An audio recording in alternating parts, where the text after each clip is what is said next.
Okay. Good afternoon. This is. Can you all see me and can you all hear me? Can you all hear me? Yes, madam. All right. Okay. Well, if I don't have names in when I ask questions, please answer. Yeah. So this comes under the category of the IAM module, which is IAM Yes, ma'am. 2. Can you all hear? Yes, ma'am. Okay. Good. Let me take only mine.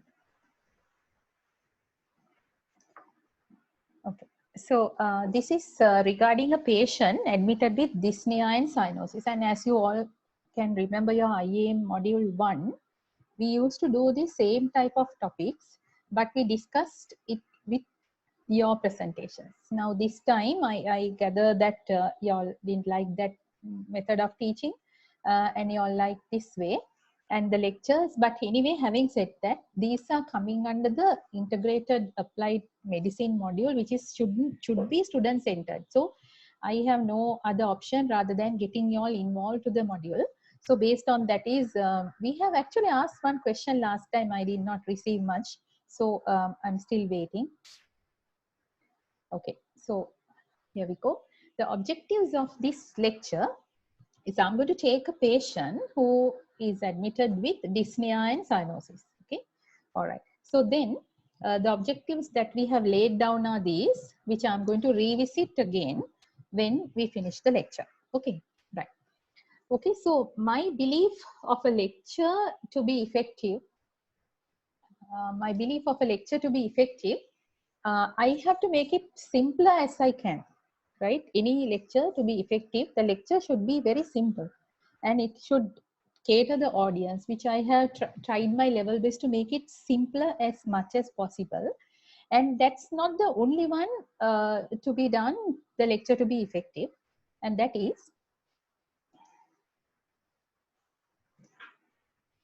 yeah, I have to make it simple. And what you also should do something, which is to interact and ask questions. And also that will keep you awake when I know that is your major problem during the lectures. So, and also not asking a question which comes to your mind is a waste of that question.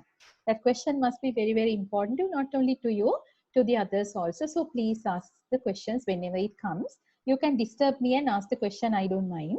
Okay.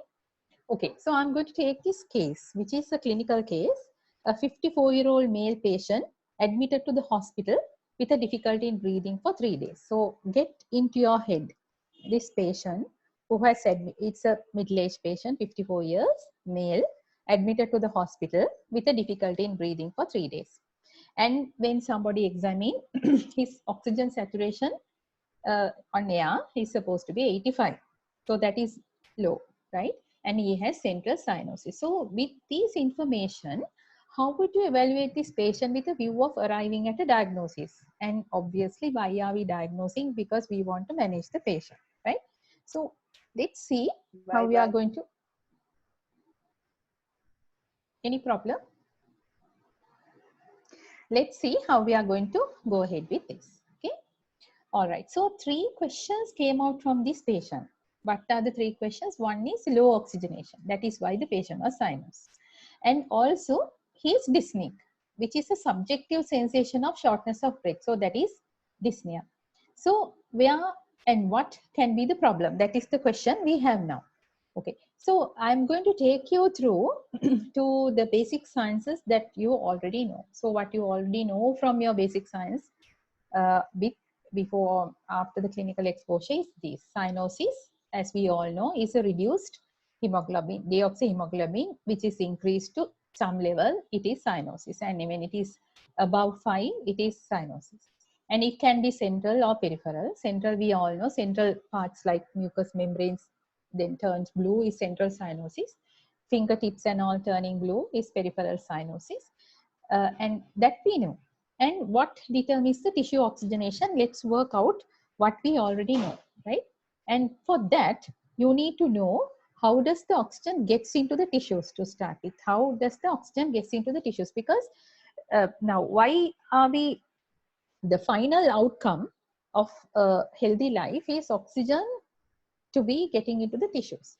So for that, what are the mechanisms acting on? We all know, as I can show you, the atmosphere is there and the oxygen at the end coming onto the tissue level. So the atmosphere to the tissue level, this will need to come.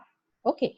So then let's see, anybody remember a name given to this type of gradual reduction of oxygen? Anybody can answer. I have switched off all your names from my screen, so anyone can answer.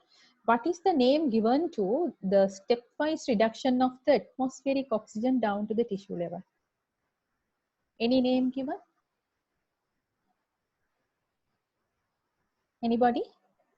What is the name we give when there's a reduction of atmospheric oxygen down to the tissue level? Yeah. Hello. Anybody?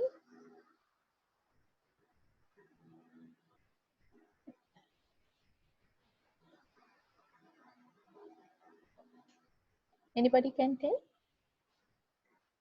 Oxygen cascade. All right. Yes. Very good. Excellent. Oxygen cascade. What's the problem? Oh, I can't. I'm sorry, I'm not following your chat. It seems the expert says. Anyway, so yes, it is the oxygen cascade. No, I'm not reading your chat. So please answer. So atmospheric oxygen to come to the tissue says the oxygen cascade. Correct.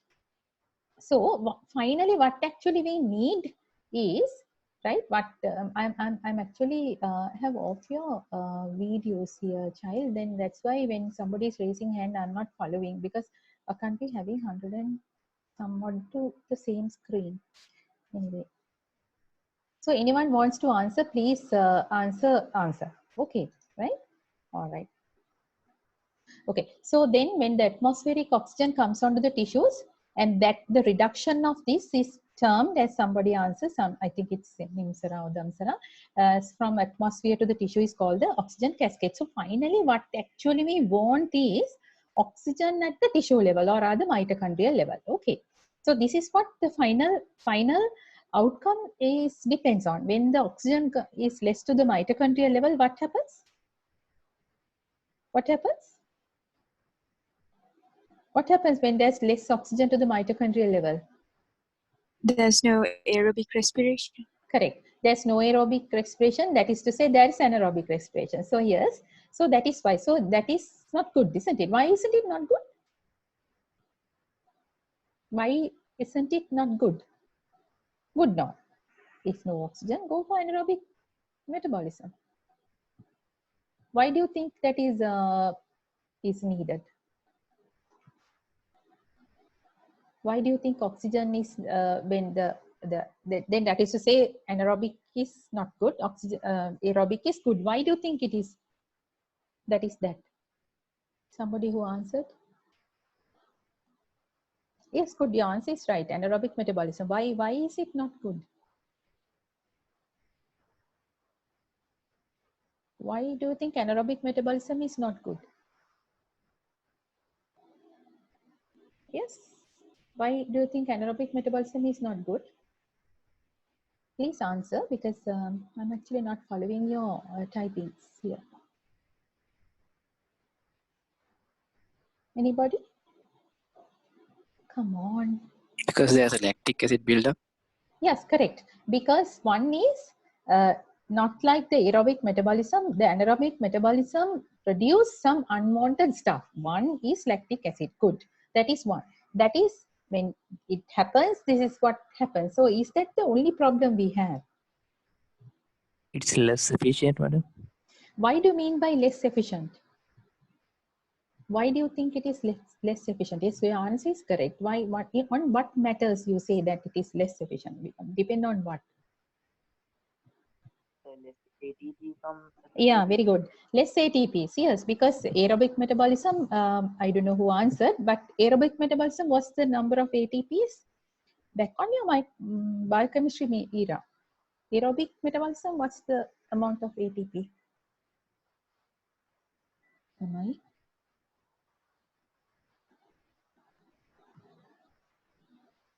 Yes, Chatu Jayasena. Yes? Yes, child? Yes? What's the number of ATPs that comes up with the aerobic metabolism and what is with anaerobic? දැන් ඕක first එකේ පළවෙනි සෙමිස්ටර් එකේ අහුවනම් ඔක්කොමලාම උඩ පැනගෙන කෑ ගහයි උත්තරේ. 38 ATP with aerobic and 2 ATP with anaerobic. Excellent, very good. So it's a very less number of ATP. That is also is a big problem. So yes, you are right. So I'm going to the previous answer now, which is correct. Going to the previous answer of making the lactic acid. So that is why when the tissues are not having enough oxygen, it cannot produce the same amount of work that it had been doing. So any organ that it belongs to will not function properly. That is why we call it that failure, this failure, like that. Okay. And also this anaerobic metabolism produces the acids and the ketones and all sort of things, lactic acids and everything.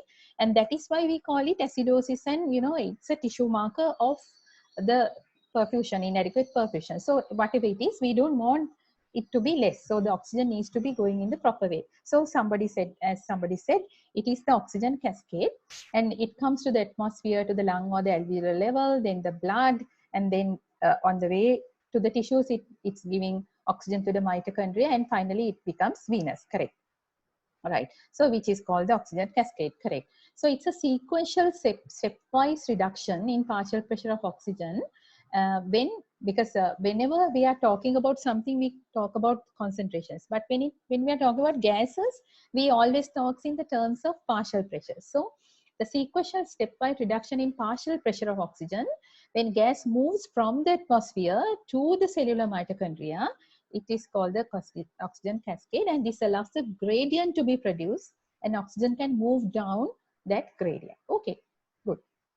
So what happens? So let's see what are the factors to determine the alveolar oxygenation. Now, why are we always talking about it? Because the patient was not getting enough oxygen, that we know by the way of cyanosis, right? So what determines the alveolar oxygen? So what determines the alveolar oxygen is what is coming to that, isn't it? Which is the inspired oxygen. So what determines, do you think, the inspired oxygen? What determines the inspired oxygen? In other words, it is the atmospheric oxygen is the one that becomes the inspired oxygen, isn't it? So this depends on the barometric pressure. At the sea level, it is 760. And when it is a dry, when we are talking about the dry atmospheric air, which has 21% of oxygen.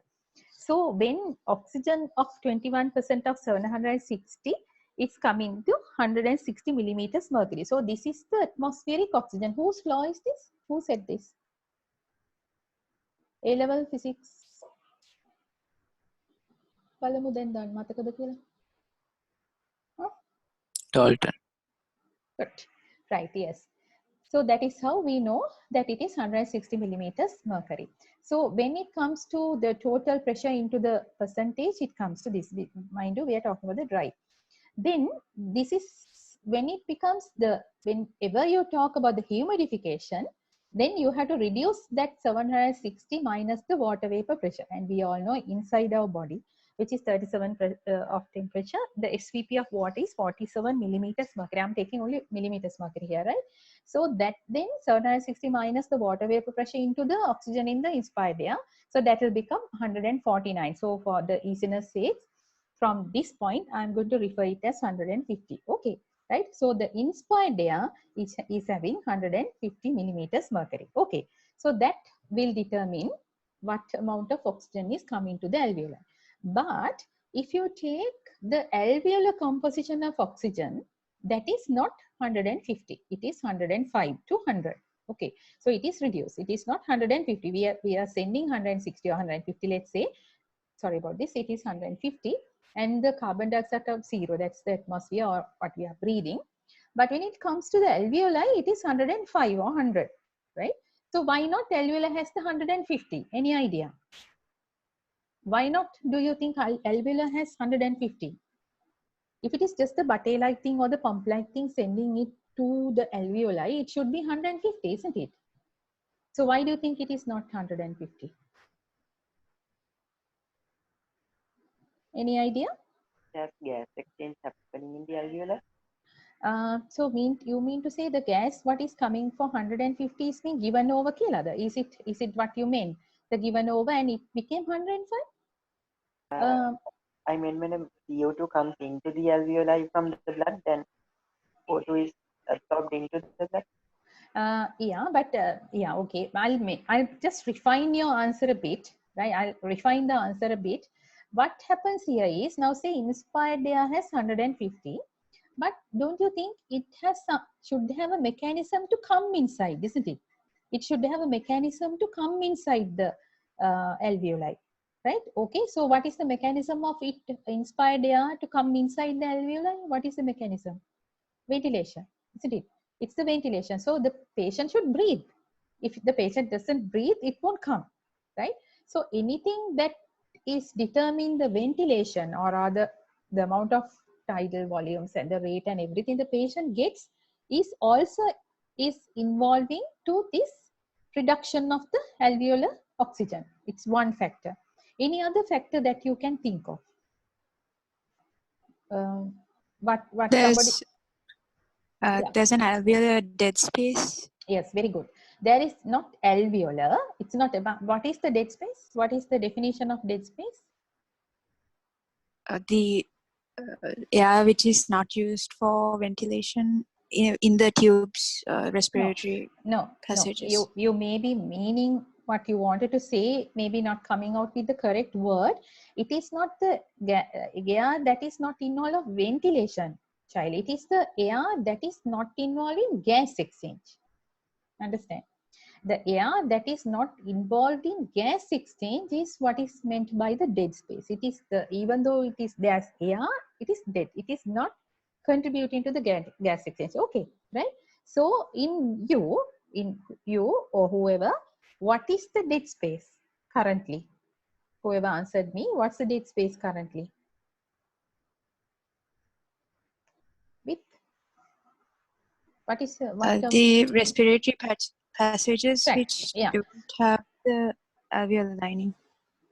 Okay. So in Because other words, yeah, which is not contributing to the gas exchange. Correct. So then all the tract or the anatomical dead space that you are talking, right? The alveolar, right? The trachea, the bronchial trees, and down to the alveolar level where the respiratory bronchioles, that part is all coming under the anatomical dead space, right?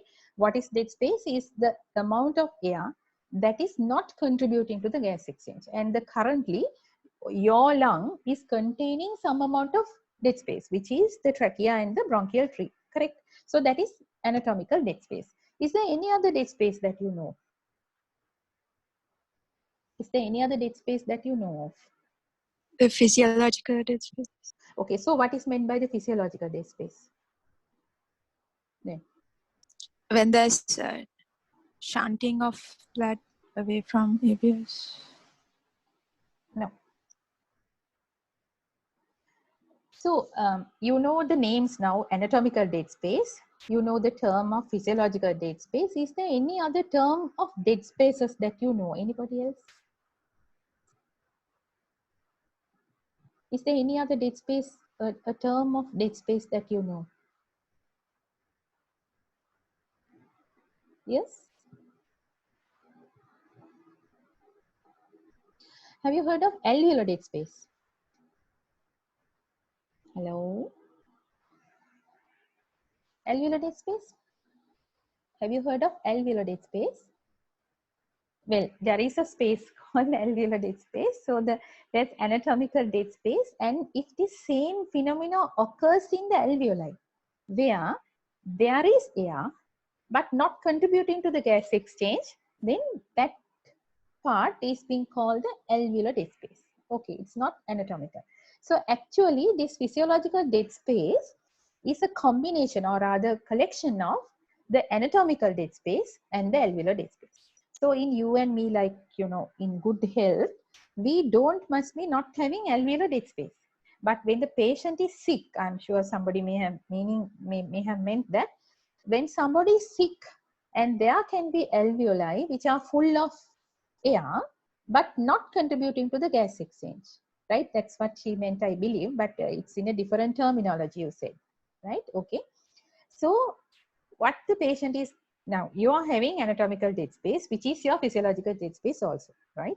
But somebody sick may be having the anatomical dead space and the alveolar dead space, which is coming under the whole physiological dead space. Okay, right. But anyway, so one of the factor we all know is the inspired oxygen. So your patient may be, tell me a situation where the inspired oxygen can be low. Tell me a situation where the inspired oxygen can be low. High altitude. Very good. Why? The oxygen partial pressure is low there. Why do you think it is low? Very good. Why do you think it is low? Why? Your answer is right. You're thinking Because right. the total atmospheric pressure reduces. Excellent. Very good. Because the whole atmospheric pressure is reduced, because when you go up and up and up, the atmospheric pressure is reduced. So when you take the percentage, it is reduced. Same happens when you go down in the deep sea water, right? So yes, correct. So the inspired oxygen can be altered by the where the patient is, or maybe high altitude. But what else? What else? What else can affect that? Think. Obstructive lung diseases. So now we are talking about the inspired gases, like inspired oxygen. I will come back to the what you said. Inspired oxygen. What? Tell me another situation where your inspired oxygen can be low.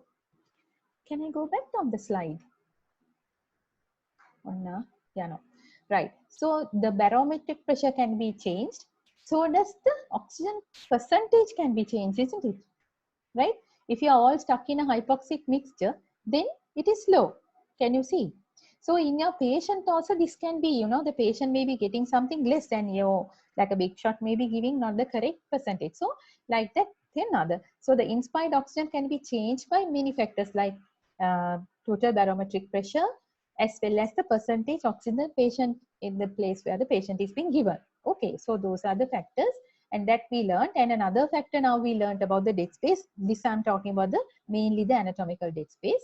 And anything else, right? Yes, that is where I told you okay, sorry about this, dead space is that I discussed this. And the anatomical and the physiological, I told you those. So the composition of the alveolar gases is comprised of oxygen, carbon dioxide and nitrogen, right? So this particular third one, I'm going to talk about it later.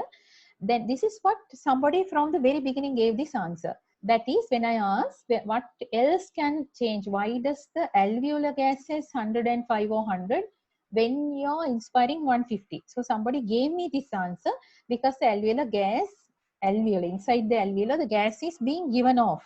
Yes, true. Because the alveolar gas is, if you take one spot at a time in your alveolar, now if I take it out and analyze, it has oxygen, it has carbon dioxide, it has nitrogen, correctly. So the alveolar is also, why does the oxygen? Because the oxygen is being consumed, taking off. Carbon dioxide produced and sent to the lungs, and that also being diffused to the alveoli. And these both is happening mainly, is totally depend on the alveolar ventilation. If the alveolar ventilation is delayed, then the carbon dioxide will be accumulating there. If the alveolar ventilation is good, then the oxygen is keep on coming. So the third factor that we know is the ventilation, right? Okay, so the inspired oxygen, what determines the alveolar oxygen, the Boyle-like thing, the alveolar is by the inspired oxygen, which again is a determinant of total barometric pressure and the partial pressure of oxygen. The dead space, so you maybe not have seen the people who are having the high dead spaces, and the ventilation, but I'm going to come back, and the balance of other gases present in the alveoli, right? Okay, so that is where your hypoxic mixtures and all are coming when, say, patient exposed to some hypoxic mixtures, burns or something like that. Okay. So now I'm going to talk about the ventilation a little bit more, because those three we can understand. So anything that determines the alveolar oxygenation, if we say that is ventilation, anything that is changed the ventilation, each factor is contributing to that, isn't it?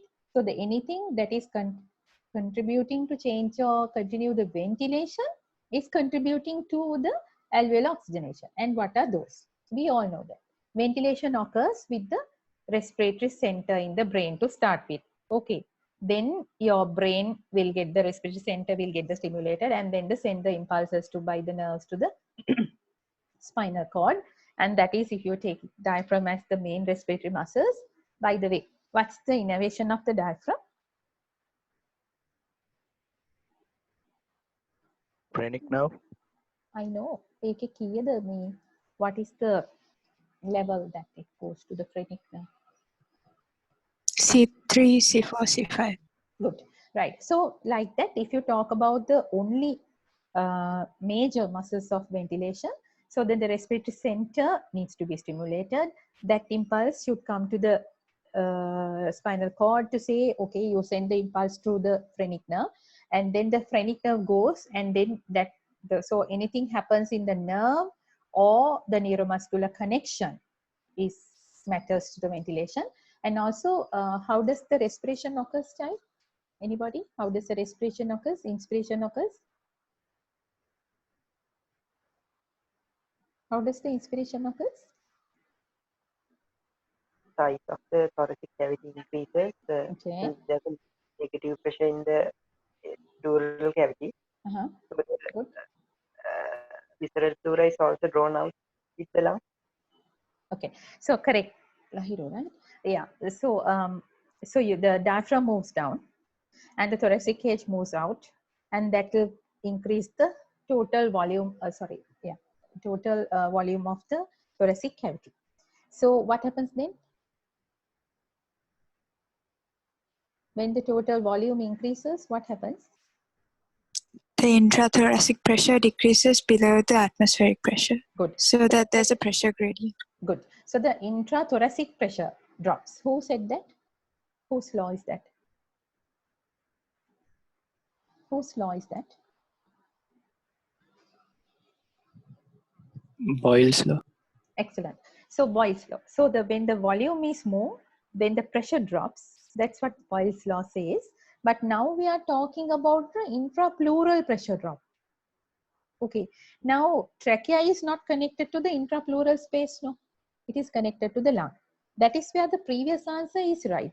Lahiro, right? He said that the visceral pleura pulls the other way, and the thoracic, parietal pulls this way. So the negative pressure, that's not only the factor happens, but whatever it is, the pressure drops, as I told you.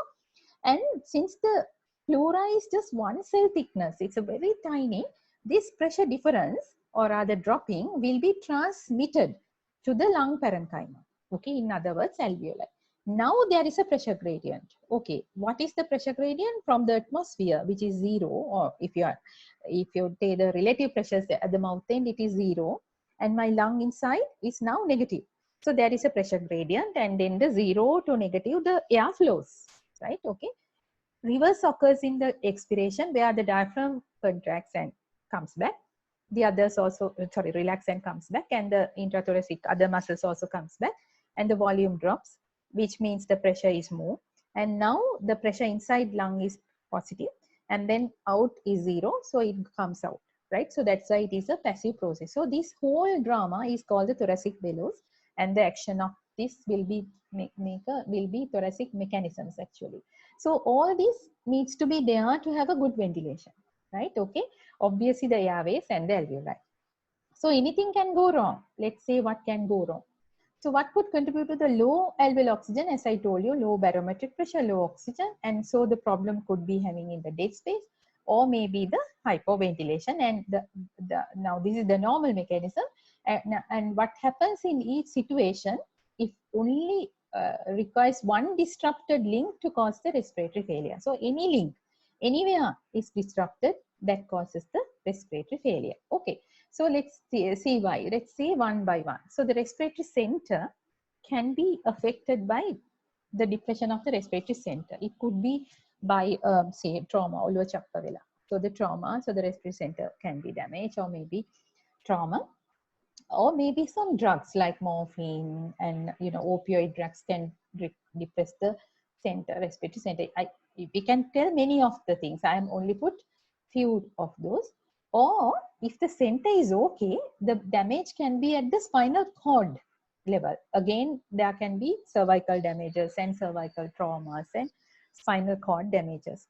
or maybe the neuromuscular, or maybe just the nerve itself. The nerve can be damaged or the nerve can be diseased, like Guillain-Barré syndrome. I'm not very sure whether you have heard that, but Guillain-Barré syndrome is the myelin sheath is being defective, or polyneuritis, or else the polio, and all these are nerve problems. And then the neuromuscular junction can be problems like myasthenia gravis. What happens in myasthenia, by the way, anybody knows? What happens in myasthenia, anybody knows? Have you ever heard of this? Then I can tell you. Myasthenia? Have you heard of what is called myasthenia? There are autoantibodies produced Yeah. against the post-synaptic acetylcholine receptor. Correct. So the neuromuscular junction is at fault because the antibodies being produced for the acetylcholine receptor, so they are being destroyed or maybe not working. So then the neuromuscular junction, the nerve can't come in, maybe it is defective, Guillain-Barré or something like that. And then when it comes, even electrolyte, this nerve can be electrolytes also, right? Because to have a good conduction of the nerve, you need good electrolytes, good balance of electrolytes. And if it is at the neuromuscular junction, then the problems are with myasthenia gravis can be, or rather toxins, and the toxins can be affected by, the acetylcholine release can be stopped by some drugs, or maybe some toxins like botulism and snake venoms and the scorpion poisons and things like that can have the problem with the neuromuscular junction, or maybe electrolyte disturbances, because we all know acetylcholine to be released, some electrolyte is needed. What's the electrolyte? Acetylcholine vesicles to be released, there's one electrolyte needed. What's the electrolyte? Calcium.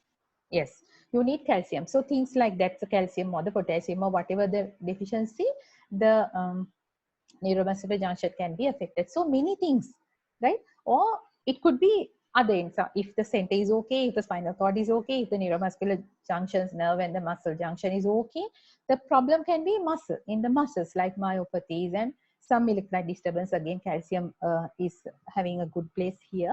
So that can be the problem. Okay. All right. So what else? So then, as Lahiru said, the thoracic below nicely works and all these things happen. If suppose center okay, nerve okay, everything okay, still there can be a problem of the pleural space. Okay, Lahiru, pleural space, as you told, because this particular thing, that the visceral or the parietal pleura, now we are talking about a potential space. That is why when the volume increases, the pressure drops, right? But here, if it is filled by something else like pneumothorax or hemothorax or pyothorax or some pleural effusion, then they cannot create that pressure gradient, right? So then in that case also, the ventilation is defective. Or maybe the airways, because tiny little airways from there, if they are restricted or constricted like asthma or bronchospasms or some major branches like obstruction and things like that, then again that is also is contributing to the lack of ventilation. Okay, or maybe just simply the lung alveoli is full of pulmonary or other infection, consolidation or something like that, or the gas, the interstitial spaces, things like that. So now we learned many things coming under the ventilation, isn't it? It is many things like respiratory center can be affected by head injury and drugs, and cord can be injured, bellows can be affected, all other thoracic mechanisms with myopathies and myasthenias and all. Airways can be affected with asthma and obstruction or COPD. Alveoli can be affected. So many causes. All these will not, the patient will not come and tell you, I have a low oxygen in my this thing because of this. We have to find out, because otherwise we can't treat the patient. So if it is a problem of the ventilation, we have to treat. Okay. All right. So that's about it. So then now, up to now, we learned many things. We learned oxygen, low oxygen to the mitochondrial level can be affected by the steps, what happens in the atmosphere. Steps, what happens, and the alveolar, what is coming to the alveolar. So if the inspired less, dead space more, ventilation is defective in some other way, the normal alveolar gas composition is 105. So it can be lesser than that. Okay.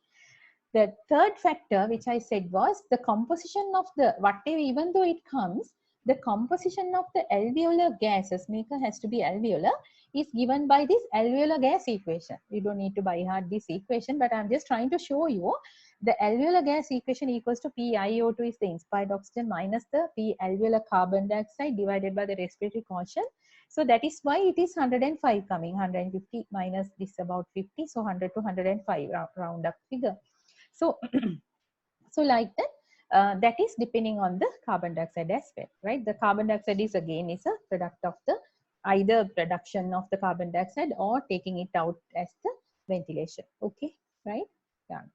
So then now we learned many things. We learned things of whether the alveolar ventilation is being defective by PO2, which is the 105, and carbon dioxide, which is now coming. If you take the alveolar composition, this is how it shows. The oxygen is 105, carbon dioxide is 40. Why this is 40? Because how much do you think coming from the pulmonary vasculature to the lungs? Carbon dioxide. How much of carbon dioxide do you think is coming? How much of carbon dioxide is coming to the lung to be sent off? 46. Yeah, roughly around 45. Very good, Damsara. That's roughly coming on to 45, 46, that range. But then that is being given off here, right? Okay, and the oxygen is being taken to the blood. And then this is the composition of alveolar gas. If you want to calculate, you have the alveolar gas calculation. That depends on the carbon dioxide. That's why the carbon dioxide is here is important. Okay. But what is leaving from the lung to the tissues is oxygen is 100, and how much of carbon dioxide? Is there carbon dioxide going to the tissues? Question of the day. Is carbon dioxide leaving the alveolar gases? The pulmonary circulation from the lungs?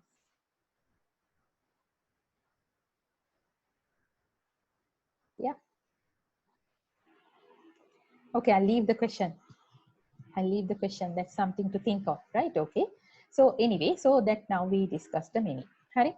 So now we know little bit things. Now for it to be mitochondrial level, it to be 7, actually we need of 7. And the things can happen in arterial, slide is missing, I think, but never mind. So in arterial blood PO2 is reduced to 100. There is a small downward gradient of 5 to 6 millimeters mercury. So like in the alveoli it is 105. When it comes to the arterial, it is 100, right? So there is a small gradient which we call AA gradient. A, capital A, and simple A gradient. Capital A is because it is alveoli. Simple A is denotes the arterial. So this is called the AA gradient. So in physiological conditions, now your lung, there is 5 to 6 millimeter mercury of a gradient of the alveolar to the arterial, right? There you need the gradient. This small AA gradient is being produced by many mechanisms, like very physiological shunts, very physiological shunts, like what is happening at the with the bronchial vessels and the Sebacean vessels, which are the two vessels which are nourishing the lung and the heart, because they cannot, while nourishing, they cannot get oxygenated, so they will be dropped off to the lung once connecting to the pulmonary circulation, and the heart once dropping it off to the cavity. So like that, so they are not being exchanged by the gases. So there is a small physiological shunt. That is what is meant. That is what is creating this 5 to 6 millimeter gradient. But in disease conditions, this AA gradient can be increased, right? In this AA gradient can be very much increased, and this increase can be due to 3 reasons. And the reasons are, these are the 3 reasons: for the ventilation perfusion mismatches, for the diffusion defects, and the shunts. Okay. Now let's see what it is. This I think somebody was trying to tell me the same answer earlier as well. Now this inequality of V or the Q, ventilation perfusion mismatches in the alveoli, can take place by couple of ways. One is, now in normal reality, the alveoli are getting nice oxygen or other everything and gases, and then this is being produced. But there are situations, some alveoli, not all, some alveoli can be blocked, right? What is now there's nothing coming here. It can be just blocked with infection or whatever. And then this situation happens, say under ventilation of the alveoli.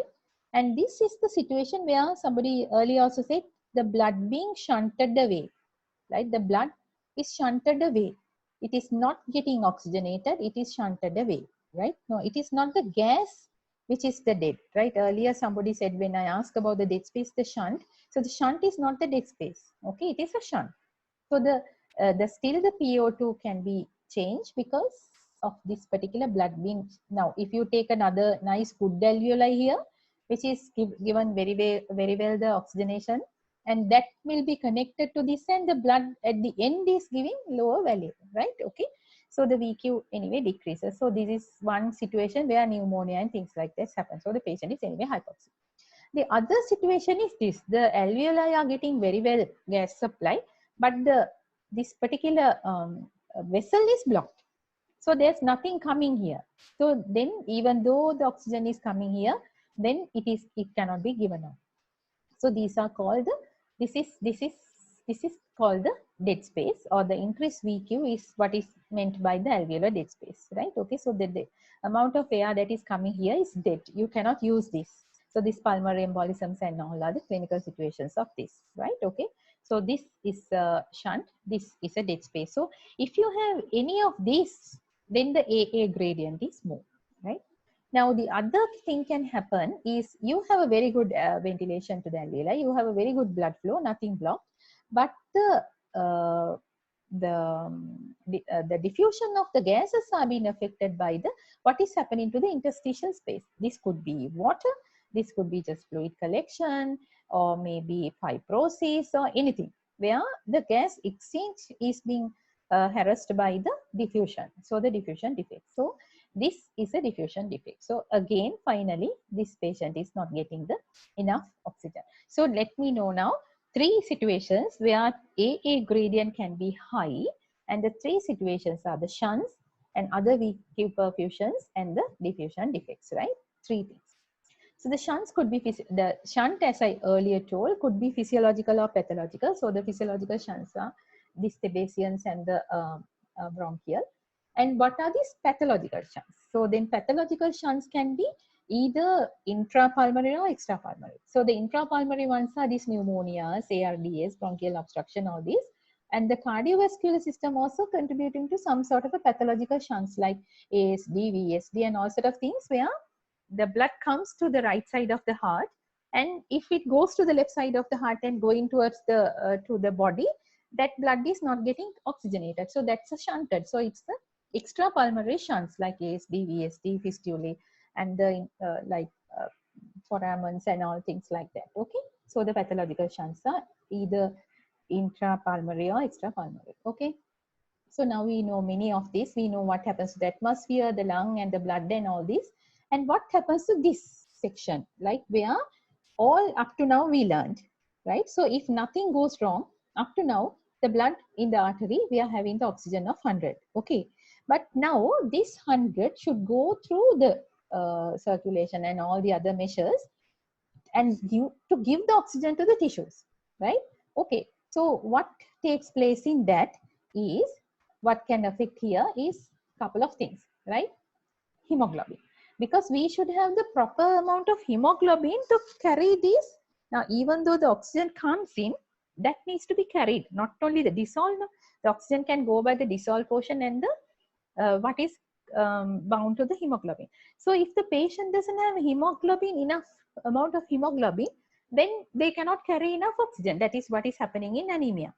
Or maybe there can be hemoglobinopathies. Maybe they have hemoglobin in numbers, but they are defective, like spherocytes and these things like that. So hemoglobinopathies, or maybe some other toxins like carbon monoxide and all are so bound to hemoglobin than the oxygen. So hemoglobin comes, carbon monoxide boom, go and bound to the hemoglobin, which is called the affinity to hemoglobin is more. So even for oxygen comes, he can't get in. So things like that. So the anemia, hemoglobinopathies, carbon monoxide, all this can come in. Okay. Also, even the hemoglobin number and everything is okay, there should be good cardiac output to take this to the tissues, isn't it? So the cardiac output, the problems with the cardiac output, like not enough fluids, So that is because preload is now reduced because not enough fluids probably. Or maybe the cardiac contractility is defective. That is what is happening in the MIs and things like that, where the cardiac contraction is defective. Or maybe the heart rate, or maybe some heart problem where you don't have fixed cardiac output, they have only fixed cardiac output. So the cardiac output can be reduced, right? Okay. So then now we know many things here.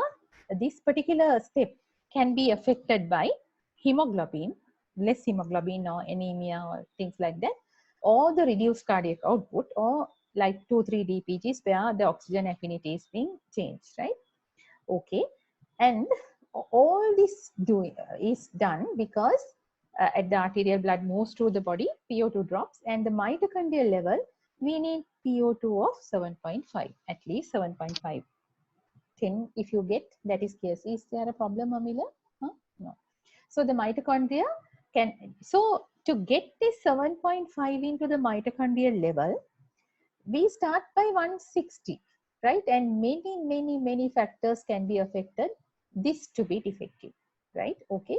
So even if this comes given to the dose step, some situations are there where the tissue cannot use this oxygen because the like toxins, like sepsis and all, the mitochondria is beautifully there. Oxygen is also just given, but they can't use it. That is because of sepsis and all, right? So the incapable tissue utilization, all this matters to the reduced oxygen at the mitochondrial level. Okay, so many things we learned, right? So extraction of oxygen from blood reduce the capillary PO2 to 40 at the venous end, as I told you earlier. So this end, venous end, it is 40. So this start with atmosphere 160, inspired 150, lung it is 105 to 100, blood it is 100 to 95, and the mitochondrial level it should be 7 to 10. When it comes to venous, it is 40, right?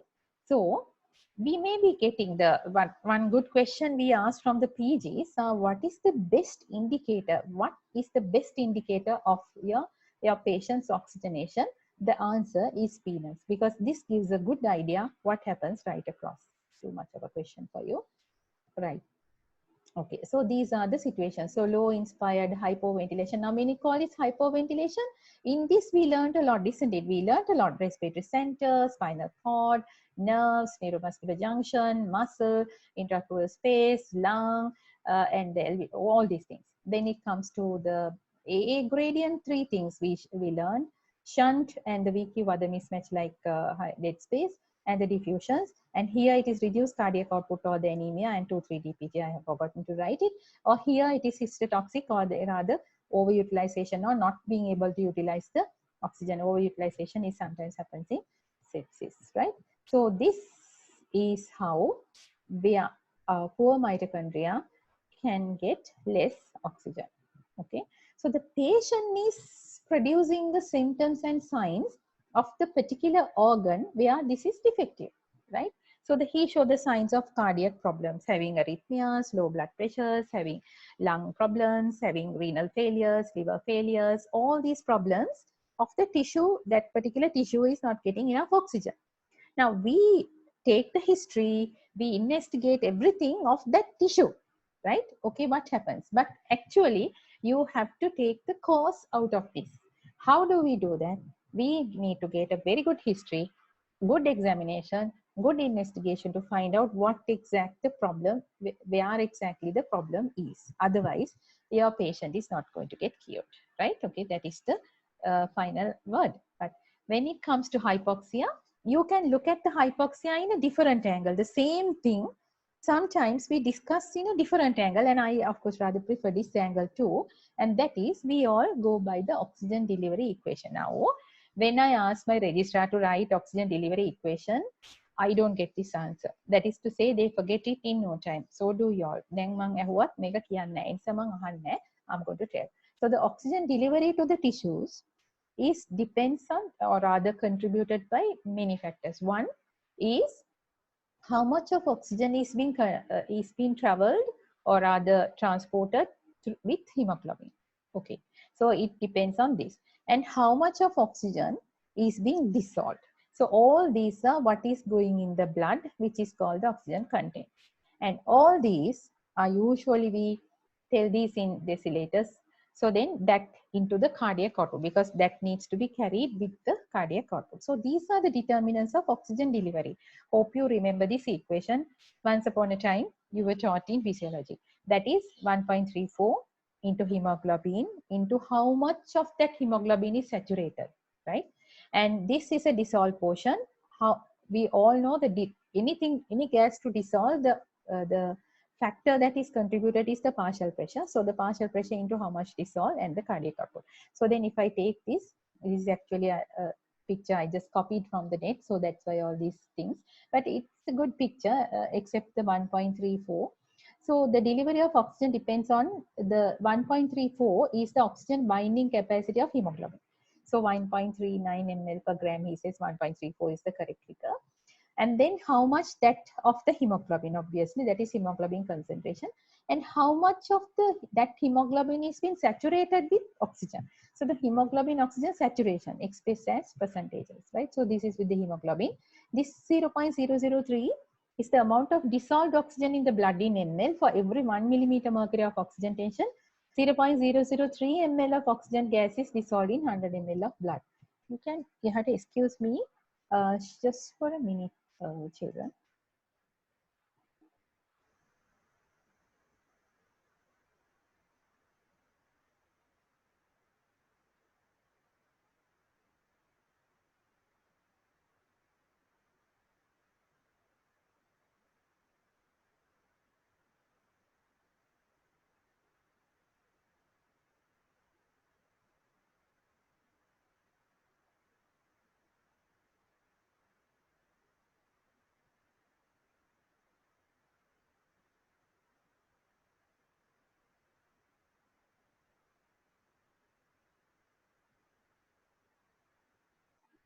Extremely sorry about that. I'm sorry, I had to take the call. So back again to the oxygen delivery. So the cardiac output and how much of hemoglobin is to have that oxygen, and how much of that hemoglobin is saturated, and the dissolved portion, which is the amount of dissolved oxygen in the blood in ml. So this is what determines this thing. So if you take the cardiac output, you can have different other things, no? Cardiac output. Right. So the determinants of oxygen delivery, sorry about this multicolor slide, I'm sorry. But hemoglobin, that is where the oxygen capacity. Oxygen binding is set by the saturation. Dissolved portion says the PaO2. If you take the cardiac output, it is a product of the stroke volume and the heart rate. Stroke volume is a product of the preload and the contractility and the afterload. So all the physiology you need to know is there in this tiny little equation. I love this equation because it tells a lot of things, right? So if your patient doesn't have enough oxygen delivered to the tissues, let's say, if not enough oxygen delivered to the tissues, that could be a reason of low hemoglobin, correct? Anybody can say, if low hemoglobin is there and the low oxygen is delivered to the tissues, what is that condition called? If low hemoglobin is there to be a cause for the low oxygen delivery to the tissues, what is that condition called? Anemia. Anemia is low hemoglobin. But when it combines with the low oxygen delivery to the tissues, what is that condition called? Anemic hypoxia. Correct. It is called anemic hypoxia, right? Okay. So you know already one type of hypoxia. And if it is low oxygen in the blood by the means of PaO2, we just discussed this, right? And if that patient who is having low PaO2 in the blood, because of that the patient doesn't get enough oxygen delivered to the tissue. You see my cursor, right? You all are following my cursor, Nedalamai? Yes, ma'am. Yes. So low PaO2 going to give you low oxygen to the tissues. What is the name given to that condition? Hypoxemia. Hypoxemia is this child. Okay, hypoxemia is low oxygen delivery to the tissues, which is correct. You miss one word. Hypoxia. Excellent. Very good, Sumudu. It is hypoxic hypoxia. Correct. Now, if your patient has a problem of the cardiac output, say the patient may be having MI or some contractility problem, or the heart rate is defective, bradycardia, tachycardia, arrhythmia, many things. And because of that, low cardiac output state by any condition. And because of that, if the tissues are not going to get enough oxygen, as I show, what is that condition called? Stagnant hypoxia. Very good, because it is an obstruction. That's why it is not going. So that is because of that, if the patient is hypoxic, that is called the stagnant hypoxia. Okay, so that is called the stagnant hypoxia. Okay, so these are the situations of that. Okay, there's only one another hypoxia is there, where even if it is given to the tissues and if the tissues cannot use the oxygen, so that is when you cannot use the oxygen, and that is because of some sort of a toxin, we call it a histotoxic hypoxia. So if you are given a question asking what are the types of hypoxia, you know, so easy, write the equation, all looking at you, right? So this is where the hypoxic hypoxia, anemic hypoxia, stagnant hypoxia, and the histotoxic hypoxia depends on these measures, right? Okay, so that is how it is coming. Harida. Okay. So the hypoxia, in other words, now when you read the books, you don't need to be worried about the words. So the hypoxic hypoxia is by this, and then anemic hypoxia is by this, and then stagnant is by this, and the histotoxic is by that. Okay, right? So just to complete the respiratory things, I just put this word type 1 and type 2 respiratory failures, because some people talk by respiratory failures in clinical situations here, and that is coming with either with the oxygenation failure or the ventilation failure. How do we know that there is an oxygenation failure? Is by looking at the partial pressure of oxygen. Ventilation failure usually determines the partial pressure of carbon dioxide, right? So I'm not going to go into this particular discussion on the respiratory failure. I'm just mentioning that. So that's about the hypoxia and the cyanosis. So if your patient, remember your patient, 54-year-old man, isn't it?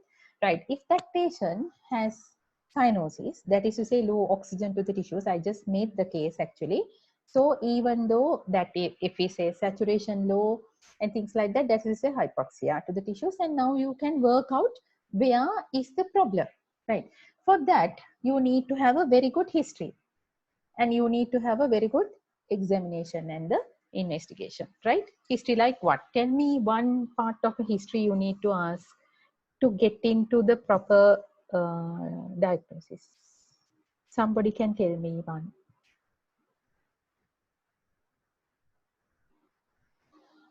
Tell me when you want to know the history, because now you had to correct it. So to correct it, tell me some part of the history you need to ask in this person, or maybe some part of the examination you need to see.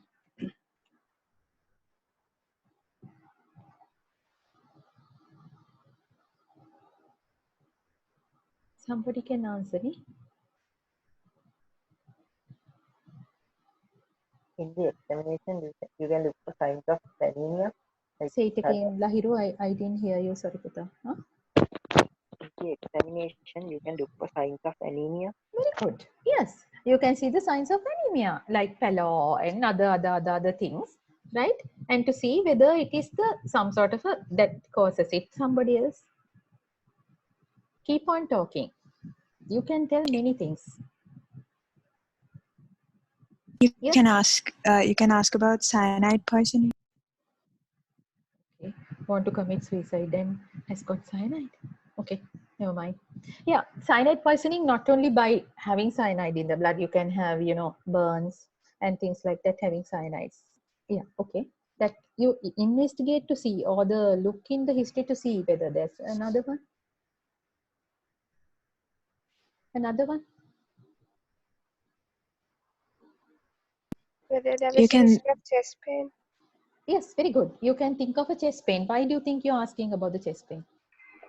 Whether there was to check if there was enough blood delivered, supposing there was any heart MI or something. Very good, very good. Yes, you can see whether there's any heart problem. Now, you can optimize it to say not only by chest pain, you can ask and you can check to see the blood pressure, you can check to see the heart rate, you can check to see whether the capillary refill time. Can you remember that? Huh? Can you remember the capillary refilling? You can check the Yes. temperature to see. So anything related to that. Very good. What else? Somebody else can answer. There's only a few people answering the me. ගොඩක් අයට මේක ඇහෙනව නේද? Yes? You can tell any answer because I don't know who is talking. I mean, I made to sure. මට එන්නෙත් නෑ උගලන්ගේ. හිටපු ගමන්. Yes? What else you have to elicit in the history to ask to get these details? Tell me some more. Drug history, whether he's on morphine or other respiratory depressant Very drugs. good, very good, excellent. And before that, who is it? Whoever. Before that, you can. Oh, yeah, you can say if you find it, if you think it that way, then you can see whether the respiratory rate is good or not. Ne? Respiratory rate. හොඳද නරකද කියලානේ. So if the respiratory rate is less, then you can work to see why it is less. Some more. කියන්න යන්න පුළුවන්. දැන් ඔයගොල්ලෝ ඕට ටට ගාලා කියන්නේ උත්තර. Okay, very good. What else? Tell me some more in the history. Past medical history of asthma or COPD. Very good, very good. Past medical history of asthma. That will tell you the patient may be having asthmatic attack again. Excellent. What else? So some more. You can look for signs of sepsis. Yes, very good. You can look for the signs of sepsis, whether the blood pressure is low, whether there is an abscess, where it is an heart rate, blah, blah, blah. Yes, very good. What else? Yeah, trauma to the head or sign. Very good. Is there a trauma to the head only? Email hero. It could be even the neck, even anywhere. What else?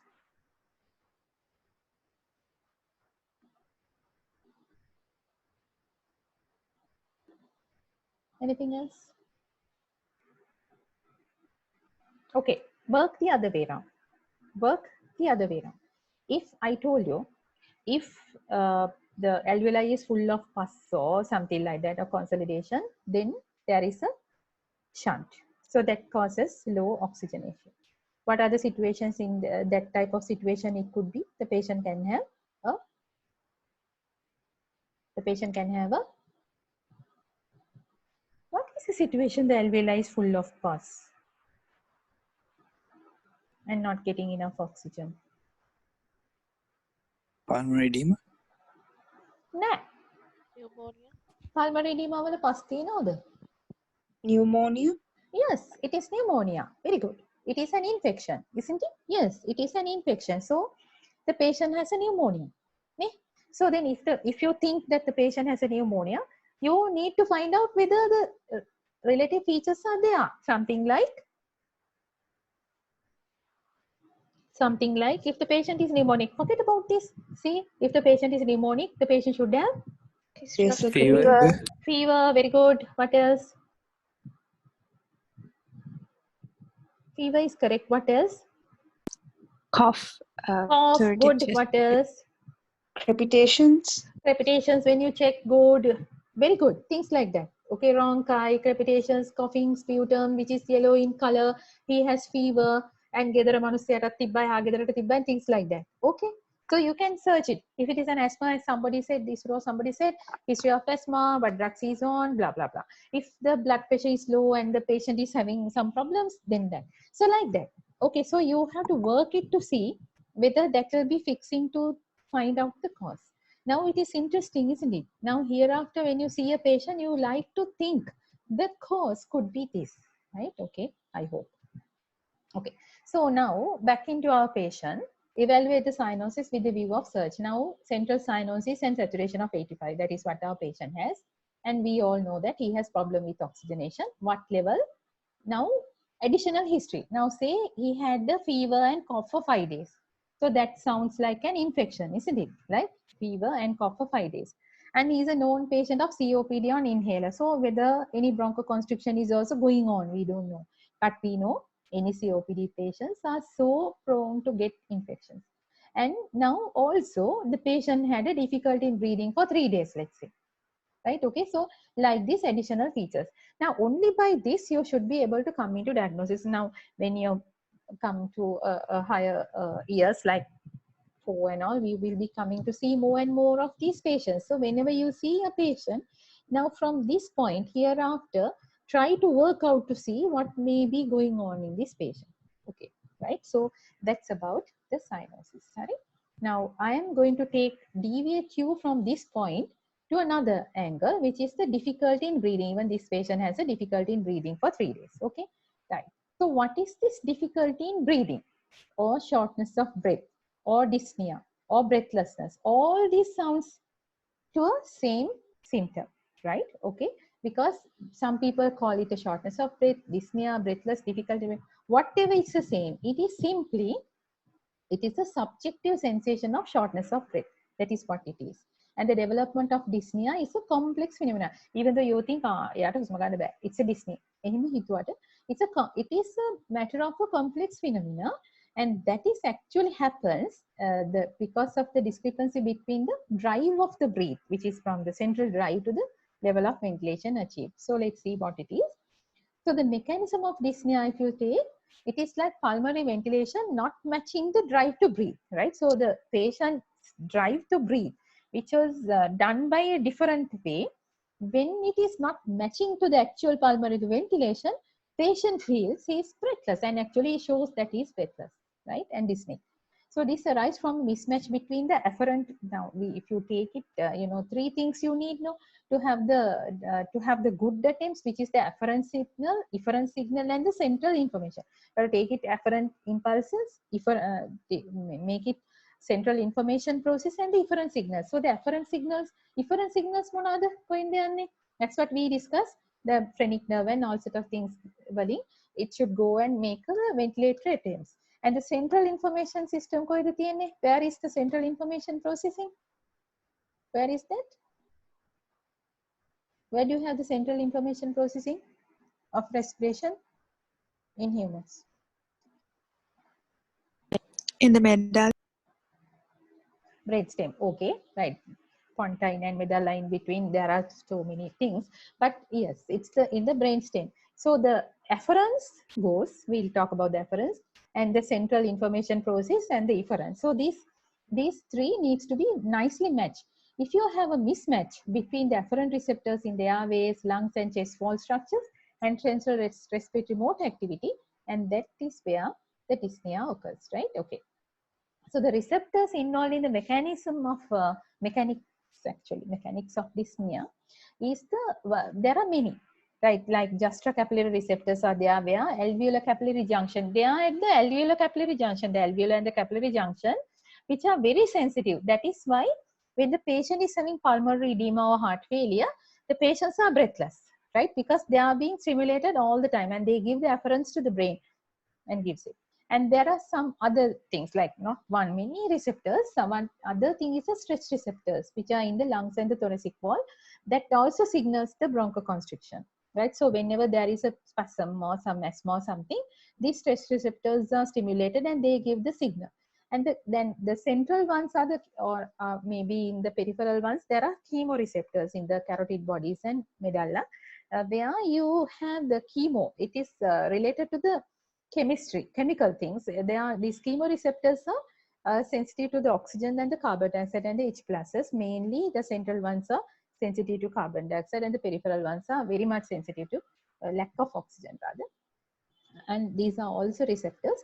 And also there are receptors in the respiratory muscle spindles, where at the chest wall, where that also signals a stretch. So there are many receptors involving in the dyspnea, right?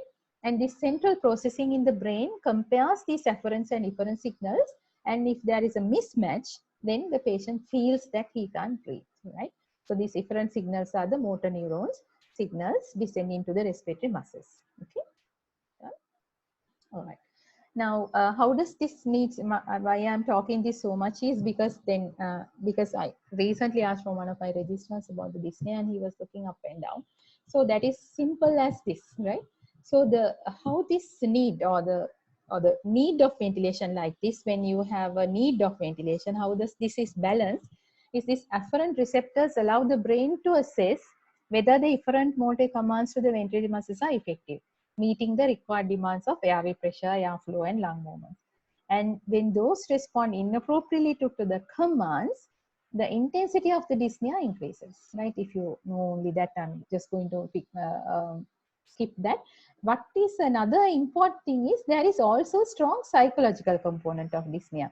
So sometimes there's nothing wrong, but there is a psychological component of dyspnea, and they feel I can't breathe because of that. As some people may become aware of their breathing in such circumstances. Say you are not aware of your breathing. All this time you had your breathing normal, but you are not aware of it. But if anyone is aware of their breathing, now you are being aware of the breathing. So that is then if you can interpret as dyspnea, right? Okay, right. So dyspnea is right. So that is the awareness of breathing, and then it could be the dyspnea, or rather, this is a pathological dyspnea. Whenever the patient complains of dyspnea, you need to get history of many things. Onset of dyspnea, the position of dyspnea, or what you allow or what you adopt when you have dyspnea, or the timing of dyspnea. Where are you getting it, in the morning, or when are you getting it, in the morning or night, or what? And the severity, is it very severe? Is it depressing your normal day-to-day work? Is it only depressing your maybe your strenuous work, like tennis playing or anything like that, or associated symptoms, what is there with and what is precipitating. And so it's not only dyspnea, you have to get some history from there. Okay, say the different presentations of dyspnea can be acute dyspnea. The acute dyspneas patients are okay. Now suddenly people come and say, my husband, I brought my husband, he's finding it difficult to breathe, doctor, he can't breathe from last hour. So that's acute dyspnea. Or maybe you may see an uncle coming and saying, I'm finding it difficult all the time. This is how I am. So that's a chronic dyspnea. Or chronic dyspnea can be acute on chronic dyspnea. Okay. Or acute worsening of a pre-existing symptom. Or you can have intermediate versus permanent. You can say in the morning I get dyspneic, but in the night I don't, things like that. So some diseases like myasthenia and all are dyspneic only in the evenings because their muscles get tired in the evening. And there can be episodic attacks like allergies and things like that. There can be episodic attacks, right? So you have to get the history about the dyspnea well. And then what we say is, with these acute onset dyspneas are a manifestation of usually life-threatening condition. So you need to see by the time, the acute or the chronic. If anyone comes and say acute dyspnea, you have to open your eyes and do something quickly. Right, this is, I just copied it from somewhere. That was, I felt it's a very nice classification by minutes when it dyspneic, what could be by hours, what could be by days, what could be by weeks, what could be by months, what could be. Now, these are all interrelated. Sometimes the same condition can be hours or the days or the weeks, but still it is a very good classification, I felt. Having said that, what I want to you to see is this minutes or the acute dyspnea, hours to minutes, the acute pneumothorax, pulmonary edemas, major pulmonary embolisms. I yesterday also had this patient, foreign body, if you, the children and all are inhale foreign bodies, they are acutely dyspneic, or laryngeal edemas, when you have, say, anaphylaxis and laryngeal edemas, they get dyspneic, things like that. So these are all life-threatening ones. Okay. So also I told you, you need to get a history about dyspnea with the situational type of. Are you getting dyspneic at rest, or are you getting dyspneic only on exertion? So do you get dyspneic because of the emotional stresses and things like that? Or when you are having this way, that way, you are having it more like that. Okay, so a special expression like that, situational. So you need to get the timing of dyspnea, a type of dyspnea, and with what situations you get it. And you have to be alarming signs include the confusion, cyanosis, and so if you, sorry about the spelling here, if the patient get dyspneic with a marked cyanosis or confusion, the confusion is usually stands the cerebral hypoxia. So things like that really need to get your very alarming symptoms and signs. You have to look into that very quickly. So these includes the confusion, cyanosis, dyspneic while speaking, and insufficient respiratory effort on respiratory exhaustion, like the work of breathing. Now, if we are fortunate not to have these COVID patients much here, In other countries, this is how they pick the work of breathing is fast. These old people and all, they get the work of breathing fast. They use all their muscles, their NSI, extracellular muscles. So that is where we call it a work of breathing. So those are alarming signs, right? Okay. So the causes of dyspnea, like your causes of cyanosis, can be organ or systems at fault, can be any. It could be cardiac. It could be related to respiratory, like respiratory central control of breathing, airway gas exchange. So many of the dyspnea now, if the patient is having cyanosis and having dyspnea, it could be either cardiac origin, either respiratory origin, or maybe a mixed one, right? Actually, this is the fourth one, non-cardiac or non-pulmonary. So the mixed cardiac and pulmonary, or non-cardiac and non-pulmonary. This, there should be number 4 here, which could be due to some other reasons like anemia, thyroid diseases, things like, and mental also comes under that. So the dyspnea due to diseases of the respiratory system, again, you know, then some of these situations. So, sorry, the bronchial asthma, chronic obstructive pulmonary diseases or COPD, pneumonia, interstitial lung diseases, pulmonary embolisms, pleural effusions, pneumothorax. So these are the cases you should have seen before you finish this undergraduate curriculum, because this is why we are sending you to many appointments to see these patients. So when one of you see, show the other person also, because they are not very frequent. Like, I mean, yeah, students are not more in number and less patients in numbers in comparatively to each person. So whenever you see a patient, please show your friends, and as much as possible see patients. That is why we let you go for many clinical appointments, right? Not that we can't teach you, sit in one place, this is how it is, this patient is this. You need to see the patients, and different people present it in a different way. You will love the medicine if you really want to go down to the patient level and ask the history, see what you can get out from the history. It's not the textbooks. Each now, until now, I've seen many patients, but I must say no two patients are similar. So you have different presentations, different way of telling, different angles that you are looking at, and you will enjoy medicine. Otherwise, you will so boring and you study books. So if you think why, and if you try to work it out, all of you are having enough IQs for this. The problem is you all are getting bookworms or not book also. Now, what worms? That telephone worms like this, those worms, and then you try to do all these things in a shortcuts. Don't. Right? Medicine is different. Any patient tries to tell you something, listen carefully. Right? This is the only place or the country you just ask Sirisena, come, open your shirt, remove your shirt, I can state ta ta ta ta ta. In other countries, you have to wait for hours to get Mr. Jones to just let you to listen to his lungs in 3 times or something like that. Okay, so please make use of the situation and the where we are, and then see more and more patients and expose to more and more patients like this. So then you see why this, and if you say for an example, pulmonary edema, you think why? So there must be the alveolar and the interstitial edema stimulate the J receptors. That's why the patient is dyspneic. If you see a musculoskeletal like Duchenne's or somebody, this increased motor drive, you need to you have an activated respiratory muscle, so they are weak. That's why they are dyspneic. So like that, you can think of, if the patient comes with the pleural effusion getting so dyspneic, the lung is collapsed because of the pleural effusion, and the normal lung and the residual tidal volume. Now we have a problem of mismatch. The center says hypoxic, breathe, but cannot breathe because the pleura is full of effusion. So the patient is dyspneic. So the patient is not only hypoxic, but dyspneic, right? So very interesting, right? So you can combine these. So I told you about the acute dyspnea. You can combine this acute dyspnea due to respiratory causes. So these are that, like pneumothorax, acute asthma, acute pulmonary embolism, upper airway obstruction, pulmonary edema, trauma, foreign body. You need to see all these patients, and you have, see, if you really do well in this, all these patients are so much prevalent in our hospitals. So you will get to see all these things if you go to work every day, rather.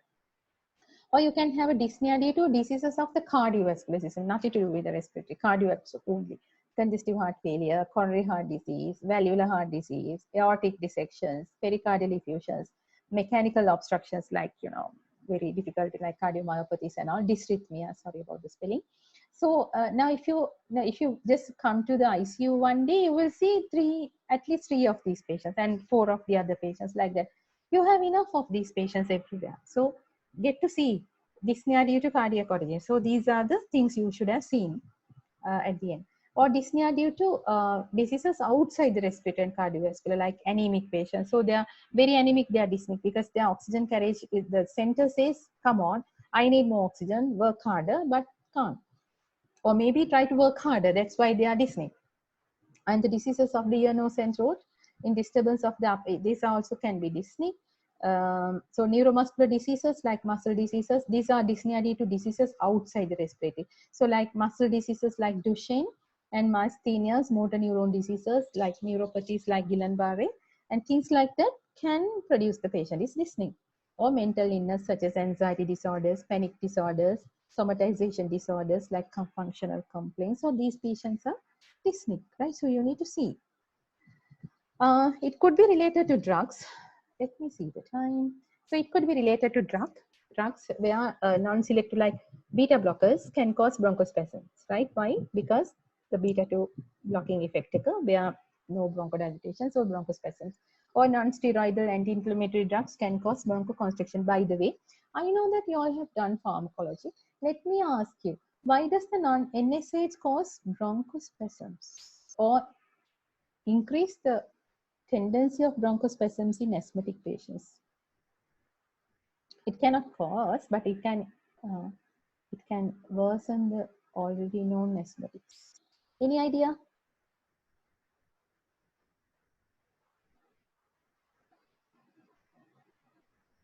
Anybody, please? If you can't remember, I will tell. Well, anyway, so what happens in non-steroidal anti-inflammatory drugs? What happens? How does the action? Oh, you all have done the pharmacology. Have you all done? Have you done, Nisuru? These things have, or rather, Lahiro, have you done these things? ඔගොල්ලෝ ඔක්කොමලා ගිහිල්ලාද?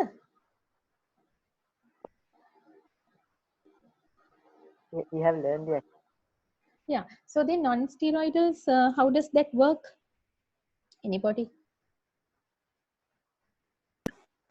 Does COX inhibit? Yeah, they inhibit the COX pathway, right? Because the COX is inhibited, that enzyme is inhibited, it goes to the what we call the lipoxygenase pathway. So the COX pathway is blocked, so they go through the lipoxygenase pathway and they make leukotrienes. The leukotrienes are bronchoconstrictors, right? So that is why we should not give non-steroids to asthmatic patients, right? So things like that's very interesting.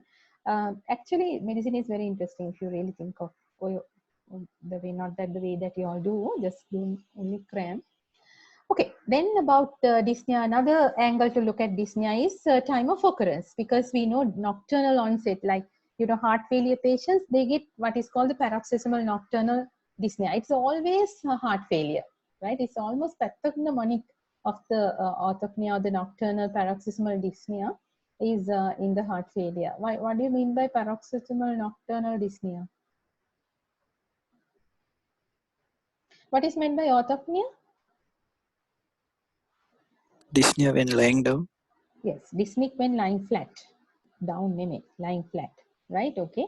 So what is meant by paroxysmal nocturnal dyspnea?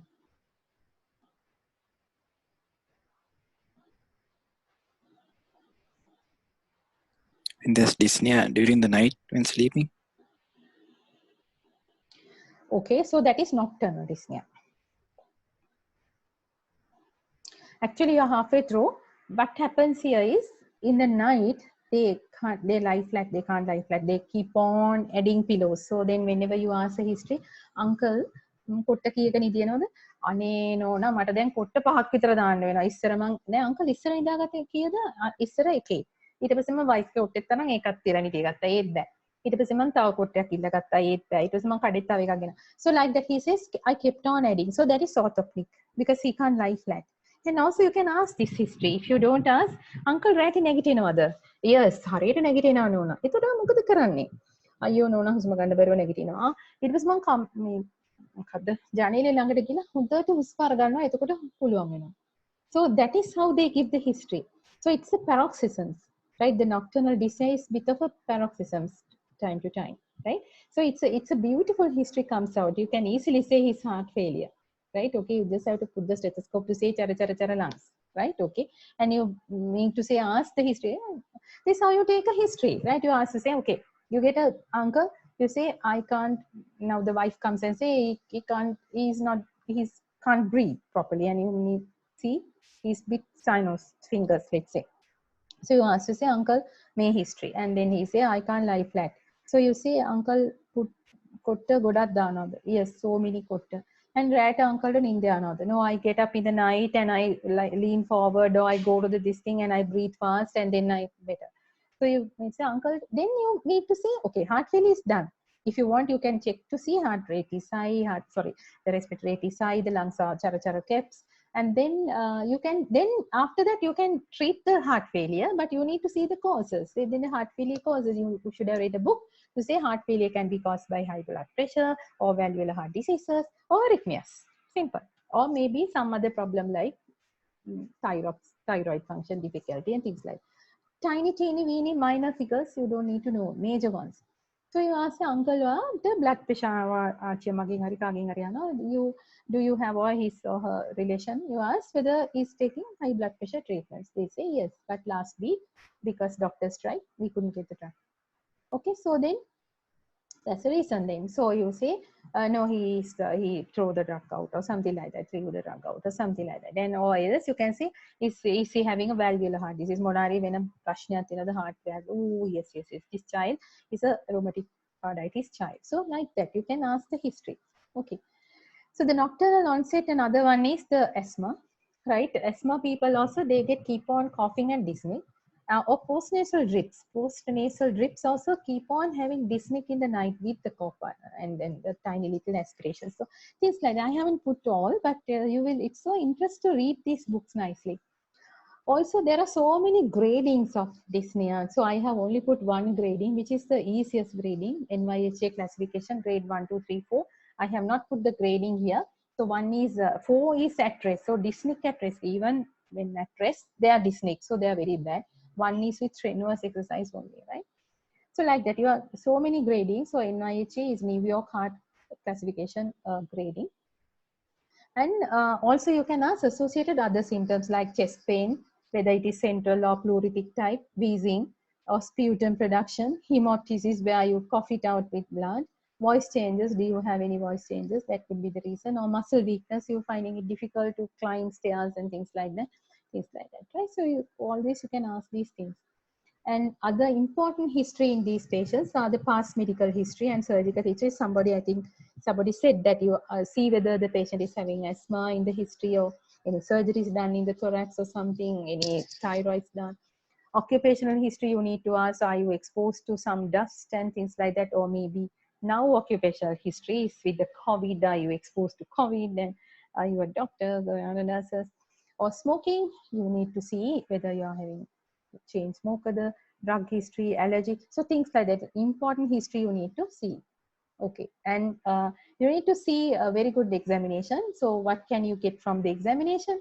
Yes, many. I'm not going to go into details. So important examination findings. So in general, patient whether is sinused also, not only the dyspneic, whether he's using any accessory muscles for breathing like elanasa and accessory like that. And then I see pallor, icterus, clubbing, where you see a very chronic diseases, clubbing, weight, because he may have lost weight with the TB and things like that, or maybe a tumor, bronchial carcinoma, pedal edema, legs edema, whether with the heart failure, lymphadenopathy, where I have a TB or the malignancy or lymphoma or something.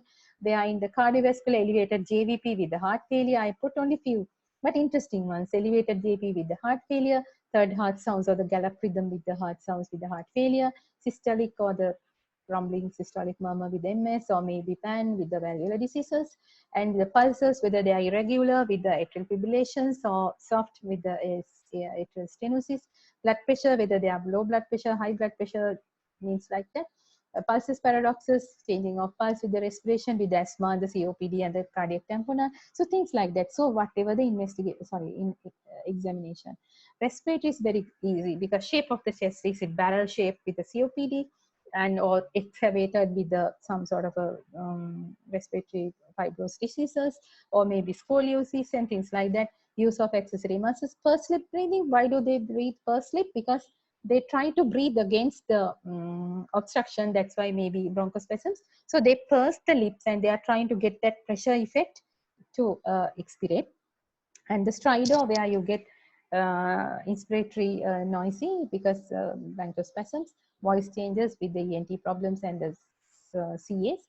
Tracheal deviations, away the away ones can the tracheal deviations. Tell me some tracheal deviations where the pathology is there, and away from the pathology the trachea is deviated. Or there are, Pneumothorax. yes, very good. Pneumothorax and things like that to pull it out, and there can be two words. Tell me one with the two words. Himalkane answer, that's the name came. Yes. Yes, ma'am. Fibrosis. Very good, excellent. So the fibrosis and the things like that, no changes, right?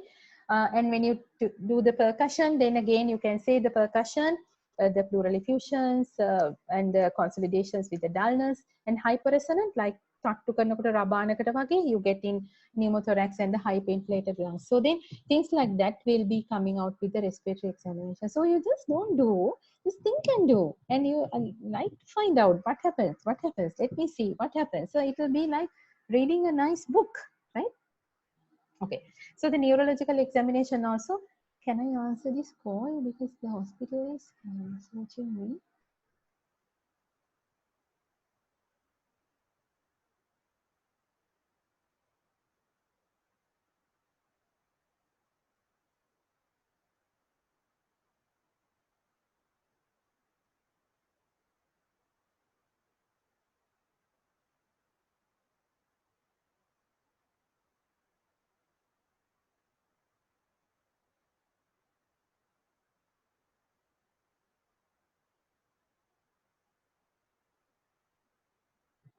Sorry, dear.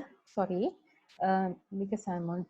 So the neurological examination where you can see the changes like ptosis. What does the ptosis comes with? Like this, ptosis, like this. Ptosis comes with like myasthenia gravis and any other myotonia dystropicus and Bartholin. This ptosis comes, it's a very nice sign where you drooping of the eyelids because of the myasthenia gravis patients. Their eye muscles are let go, right, tired. And cranial nerve palsy comes with Guillain-Barré's, a variety of Guillain-Barré like that. So neurological dyspnea, cyanosis or whatever, and with the neurological. So you need to combine the features. And then, how do you plan to investigate? So you have got a very good history, which is the doorway to this big puzzle, and then on the way you do some examinations and find out some things, and then you want to investigate. When you investigate also, I have put a few, but I'm just trying to show you. Say full blood count, you need to see the anemia or polycythemia. Polycythemia comes with a lot of with the COPD patients for a long time being hypoxic. Serum electrolytes, you can see what's happening, what happens with the potassium. Usual muscle functions needs a lot of potassium and calcium and sodium, at least those. Chest X-ray will show what is actually happening, like Imalka says, whether there is a pleural effusion, whether there is a consolidation mode. ECG will show, like somebody said, that there can be ECG changes, heart problems, there can be ischemic diseases and things like that. Blood cases will tell you what actually happens, acid-base balances, what is the PaO2, what is the carbon dioxide, everything. Serum creatinine tells you whether it is a renal related things, whether it is because of the renal related, so many volume is being created in the body, stagnated in the body, it has caused the edema. ENT examination, thyroid functions, again, the patient is having atrial fibrillation, may it due to the thyrotoxicosis, like echo findings, whether there is a ischemic heart disease, where there is a valvular problems, whether it is a hypokinetic segment because of the MI, lung function test to see whether what actually is, whether it is a restrictive disease, whether it is a obstructive disease, and then higher levels of imaging studies like CT scans and the CTP. I yesterday managed to save one patient by doing a CTPA quickly for a pulmonary embolism. So you had your mind should work very quickly for the life-threatening. Cardiopulmonary exercise testing we do for major surgeries, and all. Sleep studies, because obstructive sleep apneas can come up with the problems, and psychological assessment if you can't find anything else, right? Okay, I just found this, and I'm not going to go through this, but just want to show you one single thing. Like if you just take one investigation like chest X-ray, see the normal chest X-ray, many things, abnormal lung fields, many things, abnormal mediastinum, many things. So like that, if you read books, you will find many things, normal chest, abnormal lung fields, whether it is pleural thickening or effusion, whether it is tumor, lobar collapse, and so one investigation like this, you can make a story out of it, right? So how are we going to treat? So we all did it because to treat. So how are you going to plan the treatment? Like, so there are 4 things you need to do. You need to reduce the demand for ventilation of that dyspneic patient. So for that, you have to treat the underlying cause. Like asthma, you need the bronchodilators, steroids. If it is anaphylaxis, you need the adrenaline and all. If it's a foreign body, you need to remove. If it is a pneumothorax, you need to chest drain. And that is to reduce the demand for ventilation. And also you need to give some supplementary oxygen. And you have to decrease the sense of efforts, like you rest the muscles by nasal high flow, good maker, or you ventilate. That's what I do day and night. So you rest the respiratory muscles by taking all the ventilation by machines and some medications. So you demand for ventilation is reduced by the cause, supplementary oxygen, decrease the sense, and then they improve the respiratory muscle function and what we call pulmonary rehabilitation. How do we educate? How do we exercise train, reduce the weight and all, which you are handling in the community medicine and all. So this is how when you plan for the situation, what treatment modalities you plan, right? Okay, so that's very interesting. So you think about the patient. This is how the patient presents. He only comes with 1 or 2 simple words. Nona, mata husma ganna amarui. Or they someone say podi ekak. Simple mega. So you have to work it out to see proper pathway. Okay? How are you going? As much as you see patients, only you will come to know this. So back again our case. 54-year-old male patient admitted to the hospital with a difficulty in breathing for 3 days. Now it makes a sense for you, right? He had a fever and cough for 5 days. He is a known patient of COPD on inhalers. On examination, his on-air saturation was 85% and he has central cyanosis. So how would you evaluate this patient with a view of arriving at a diagnosis? Should be a piece of cake to you now, right? You should be able to find out, I will ask this for this, I will ask that for this, and things like that. So I'm not going to go through this huge list because when you read books, they say these things, bronchial asthma. So if you read books, and you need to read books to know the subject, right? That's how you need to, you will be able to apply it to the patient. So you cannot forget your textbooks. Read the textbooks, not unnecessarily huge books, simple books, right? And then see common ones. Bronchial asthma, how do they present? What will I find? But how do I investigate? How do I treat? Right. And then the COPD, how do they come? What am I finding? How am I going to treat? Pneumonia, how do they come? What am I going to see in the examination? How am I going to treat? Lung disease, embolism. So I'm just, this keep on adding. So like that, you include your reading to your nice, beautiful case that you build it, right? So dyspnea due to diseases of the cardiovascular system, also congestive heart failure, coronary heart diseases, valvular heart disease. So these I'm just showing you those, right? Okay. So that ends the theory part of the whole presentation. Any questions by now from anybody? I'm the one who spoke most, but because of the time factor, I'm just kept on talking. Did you understand what is this whole drama is about? Okay, so the cases, now your case. 60-year-old patient presented to your ward with chest pain. Okay, blood pressure 90/60, respiratory rate 34 per minute, SpO2 86% on air. Okay, this is the X-ray, what you see. I'll give you some time. 68, now this is how from a huge history, extracted words. This is how when you listen. Now, by the way, when you are listening to stories, they tell many other things because they are not medics. No, they tell many things. You need to get it the way that you want. This is how a very summary of a case.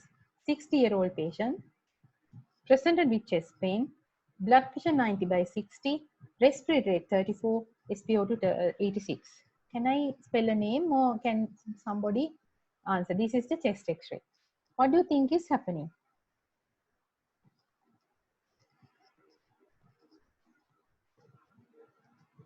Any idea? Can somebody answer?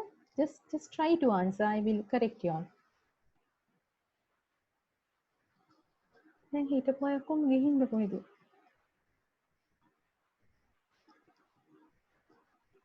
Imalka. Yes, madam. Same Imalka. The X-ray. X-ray shows pulmonary fibrosis. මේ ඔයාලට මෙහෙම හිතෙන්නේ නැද්ද? 60-year-old man. හරිද? Okay? He's old. Yeah. හරිනේ? Like has come with a chest pain. Okay. So maybe acute chemotherapy. Blood pressure is low. Respiratory rate is high. SpO2 කියන්නේ on air saturating නෑ යන්නේ. හරිද? මම මෙතන acute දැම්මම if I put acute, your answer is different. Isn't it? Isn't it? Yes, madam. Right. Now can you see Yes, even madam. one word can give you a different answer. Okay. Right? So this is I know that you all may have not done X-rays still, but it's a bilateral patchy opacities, isn't it? Huh? Yes, madam. And නිකන් ඔයාට හිතෙන්නේ නැද්ද ඉමාක if it is fibrous, that lung field should be very small. Right? This Yes, is, looks like some sort of a Infection. edema, let's say. Some sort of edema. Right? Interstitial is whitish in color. Right? Okay. So things like that. You tend to think, okay, the questions are, what are the causes for this chest pain? You can name many of these. Then chest pain, what අමතක කරන්න බෑ. Probably make a MI එකක් වෙලා ඒකෙන් heart failure ගිහින් වෙන්න පුළුවන්. Okay. So any things like your fibrosis patients usually doesn't come with chest pain. So what are the causes of the low blood pressure? So if you put it like, okay, this may be ischemic patient had gone into heart failure. That's why his saturation is dropping and his blood pressure is also dropped. That is also in tally with the heart failure. Okay. So what are the causes? You can tell many of the chest pain. What are the, these spellings, cause of the low blood pressure? Simply, maybe it is with the heart failure. How do you explain the saturation? That is because defective gas exchange, as you can see, the interstitium is full of water. Can you see? So the gas exchange may be defective. මොකක්ද මේකේ A gradient එකේ තියෙන්න ඕන එක? Diffusion defect එක. හරි? Okay, මතකද? මතකද ඉමාල්ක? Yes, So madam. the diffusion defect එක. Or maybe because of the low blood pressure, the perfusion is like a shunting. No, not shunting, sorry, dead space. Right? So then what is the most likely reason for the above condition? Most likely, you can just asking most likely. It could be MI related to the heart failure. What are the causes you can think of? Your fibrosis and all the other causes. So what is your management? How do you manage this? You will learn, you will get to learn this. You have to reduce these fluids, right? So what you do is you use sort of diuretics and remove the fluids. Understand? Okay, right? So that is how you do. So it's they are interesting cases. I know now to answer this 100% this question, the amount of knowledge you have is less. But just take my word, this is the question from the final year. Okay, this is what we are asking at the final year. Based on this, we give you distinction marks even on this. So it's nothing much. You just have to live in your subject and learn. Interesting way. Okay. Okay, another question. 32-year-old man brought to the surgical ward after, sorry, I don't have COVID. RTA. RTA means road traffic accident. And he complains of pain in the right side of the chest and difficulty in breathing. Harida, respiratory rate is 40. SpO2 is 89. This is his X-ray.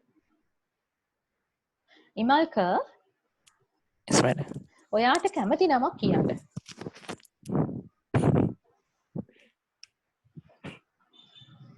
ඉමල්කට කැමති නමක් කියන්න පුළුවන්.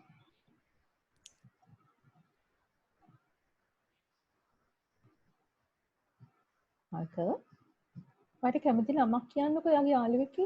ඔව් කාගේ හරි.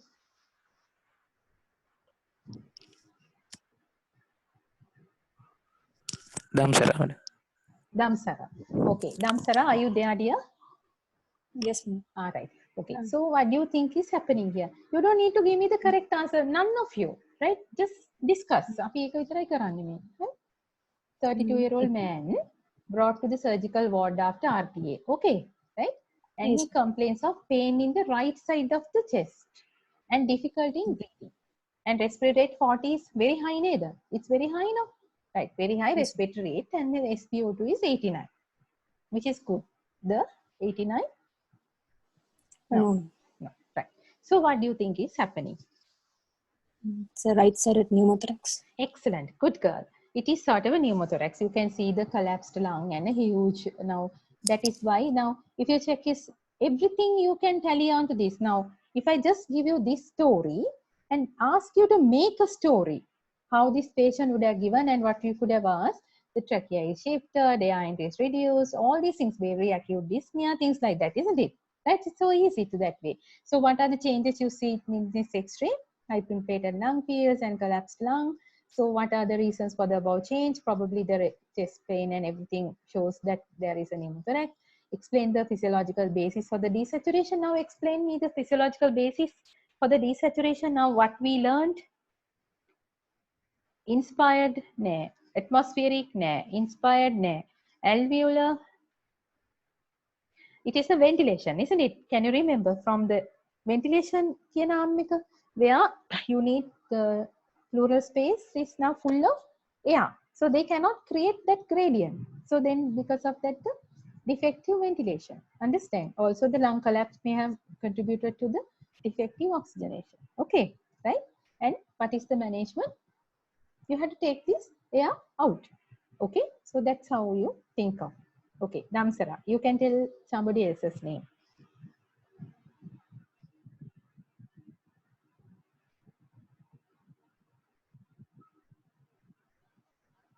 You can tell another name. I don't know your names. No?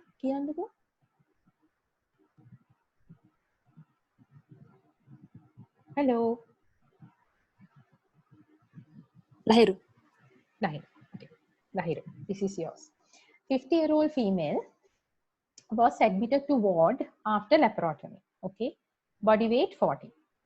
She was given 20 milligram of morphine for pain relief. Her SpO2 is 85%. Respiratory rate 6 beats per minute. What do you think is happening, Lahiru? The morphine has caused the respiratory depression. Excellent. Now, this is the second time you are giving me that answer, Nether. During this lecture, you gave me this answer earlier also. Can you remember? I do. You told me earlier also opioid giving having less rate. Can you remember? Right?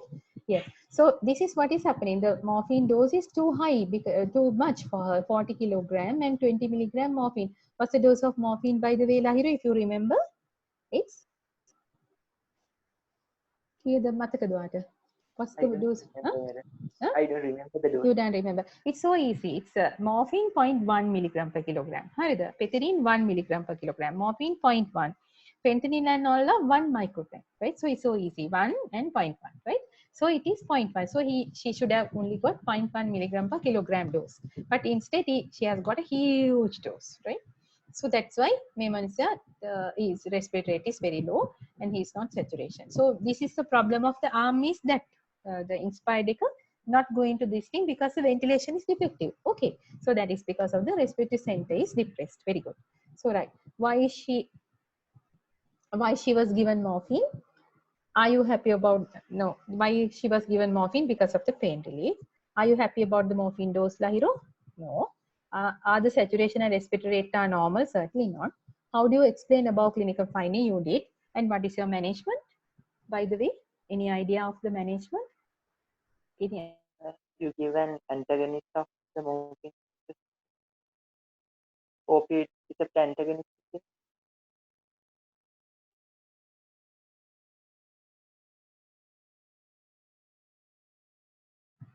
extremely sorry. Yes. So yeah, antagonist to morphine, which is Naloxone. Naloxone. Very good. Yes, that is how. Now you are in a liberty to tell another name.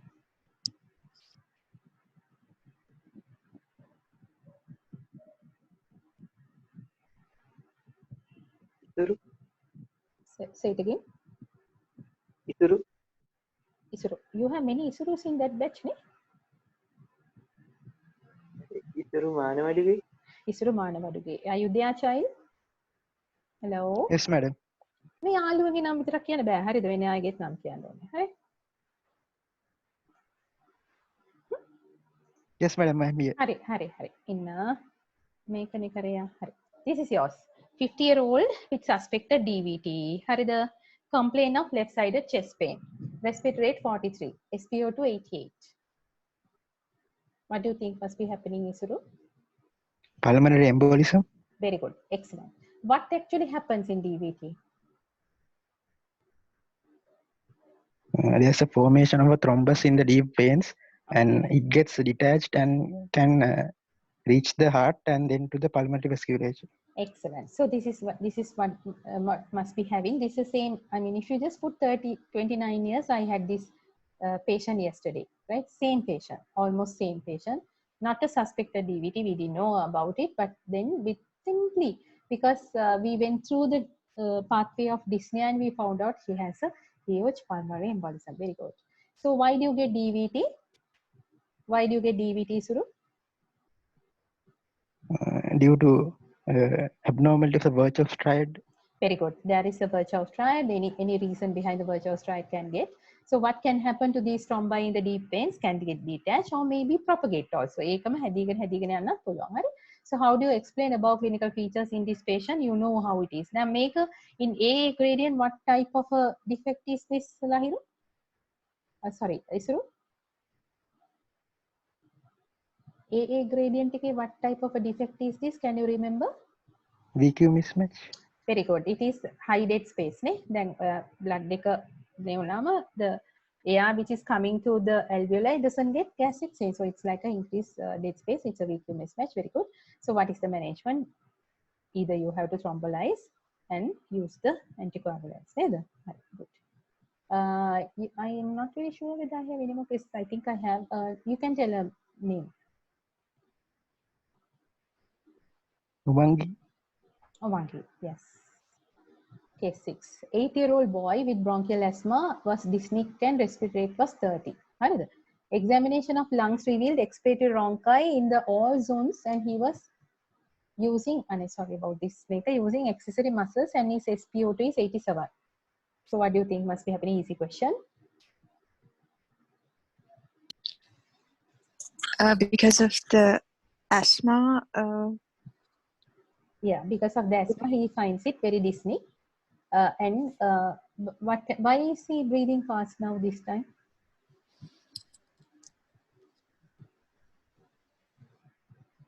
I told you, no? What did I say? There are so many receptors in the lungs, right? J receptors, mechanoreceptors, stress receptors, many receptors. Okay. All these are being stimulated, right? Okay, that's one. And also the patient being hypoxic, yeah? The patient being just hypoxic will stimulate what? It stimulate what? Will stimulate an increase in the respiratory drive. Yeah, why? This stimulates the chemoreceptors. Chemoreceptors. Yeah. So the lack of oxygen will stimulate the peripheral chemoreceptors and the patient is breathing faster. Okay, right? Good. So what is asthma? You need to know. How do you explain about symptoms? Explain what is asthma? It's a hypersensitivity reaction causing bronchoconstriction of the small airways. Very good. It's a hypersensitivity with a bronchoconstriction. How do you explain about symptoms? You did. Explain the physiological basis of desaturation, which we did. Now, this one is, now this desaturation, how do you explain? Which part of the cascade are you going to talk about this week?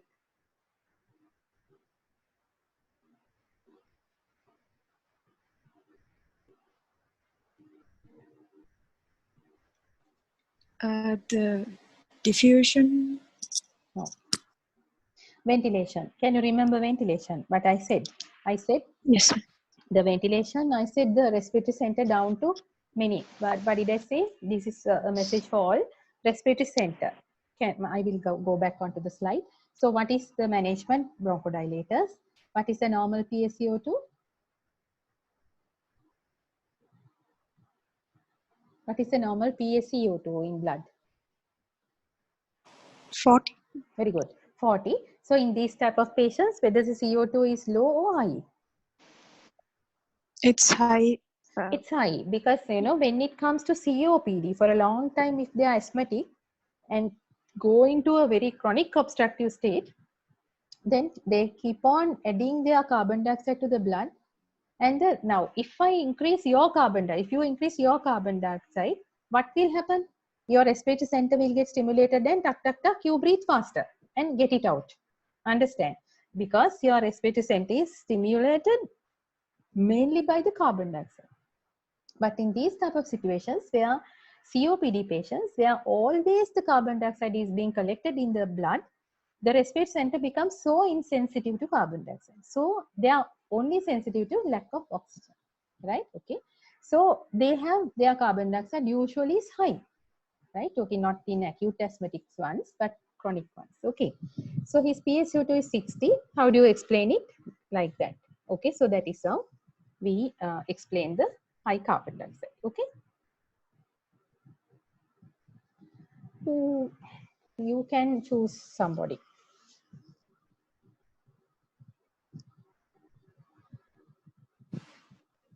Chamara. Chamara. Chamara, are you there? Chamara, are you there? Are you there, Chamara? Seems like he's not there. You have to tell another name. You have to tell another name. Pavita. Okay, Pavita. Case 7. 32-year-old Guillain-Barré syndrome patient complains of difficulty in breathing. He is dyspneic, sorry about the spellings, sweating and anxious. SpO2 87% with PaCO2 70. What's happening? Due to the Guillain-Barré syndrome, the nerves are affected. So that affects the diaphragm. It's not to be able to breathe because of that. That means the connection between the respiratory center and the diaphragm is, there's something wrong there. No. That is not the connection between the respiratory center and the diaphragm. It is the nerve, as you very correctly told.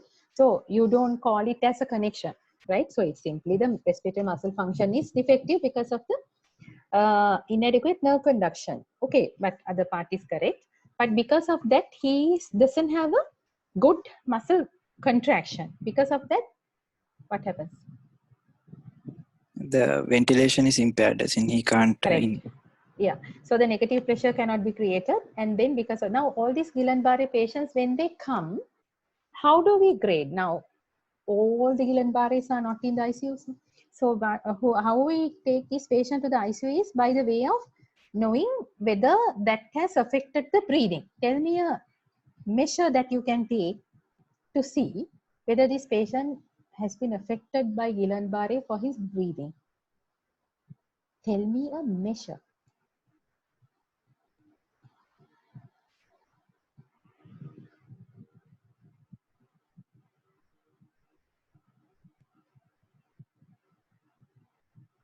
Yes? Anybody else?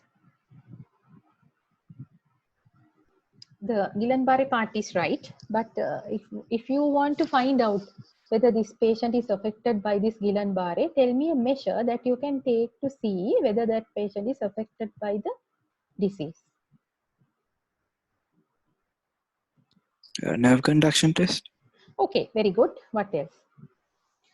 Simple ones, very good. Nerve conduction, correct answer.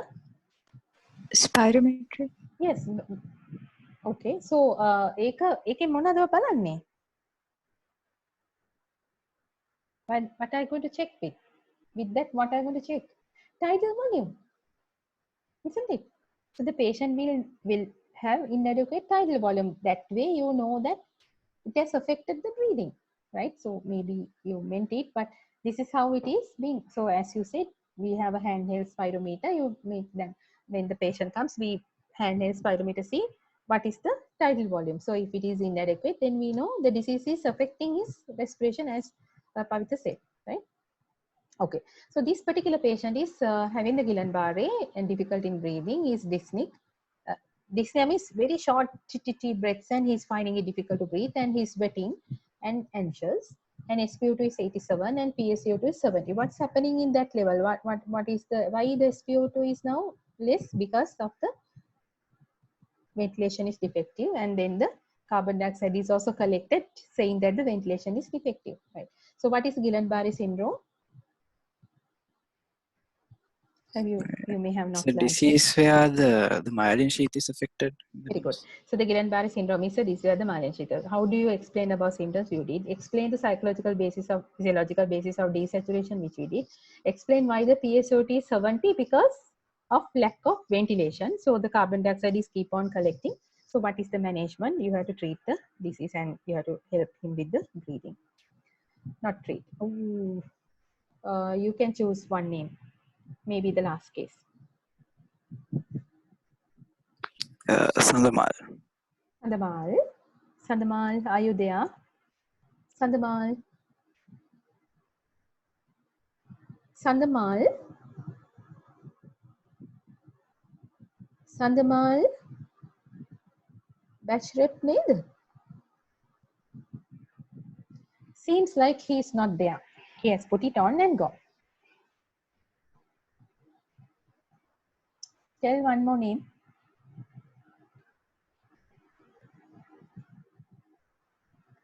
Yes? Pavita, can you tell one name? Amila. Amila. Amila? Seems like all have gone. Hello. So where are these students? Anyway, so then somebody may be answering this call, this number, this question. 2-year-old girl admitted to pediatric ward with cough and fever. Examination revealed the pansystolic murmur at left lower sternal edge. SpO2 is 60%. What could be the main abnormality? So she is having a pansystolic murmur and a cough and fever. Pansystolic murmur? Mitral stenosis. Probably yes, and then probably pansystolic can be mitral stenosis, it can be some sort of a connected disease like VSD. So things like that. So that I just wanted to say fever and cyanosis. There was a cyanosis as well. So it was a reverse shunt with the VSD. So like this. So finally, this is the last slide. So the objective of our lecture today, we all did. We wanted to recall the knowledge pertaining to the dyspnea and cyanosis. Do you think that we achieved this objective? We did. And we wanted to analyze the signs and symptoms of given case scenario in the view of diagnosis, and to evaluate the case scenario to arrive at a differential diagnosis and list of problems, apply the knowledge to develop a plan of investigation. We don't need to have all the investigation, just to develop the plan and apply the knowledge to develop a management plan, which I think we were trying our best to achieve. And one more to tell you, and that is, I'm going back again to this slide.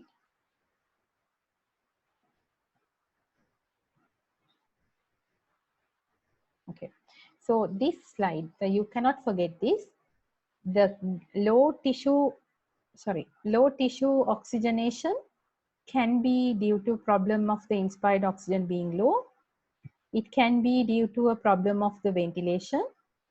When you talk about the hypoventilation, many things to think, like respiratory center disease. They are like Lahiru, who found out the patient's respiratory center is defective with the ether drum. Or maybe a spinal cord, where somebody find out whether there is a trauma or some sort of a problem, or where it can be due to a nerve problem, like somebody finding out Guillain-Barré or some sort of a thing. Or it could be a nerve conduction of a neuromuscular junction problem like myasthenia gravis or electrolyte problems.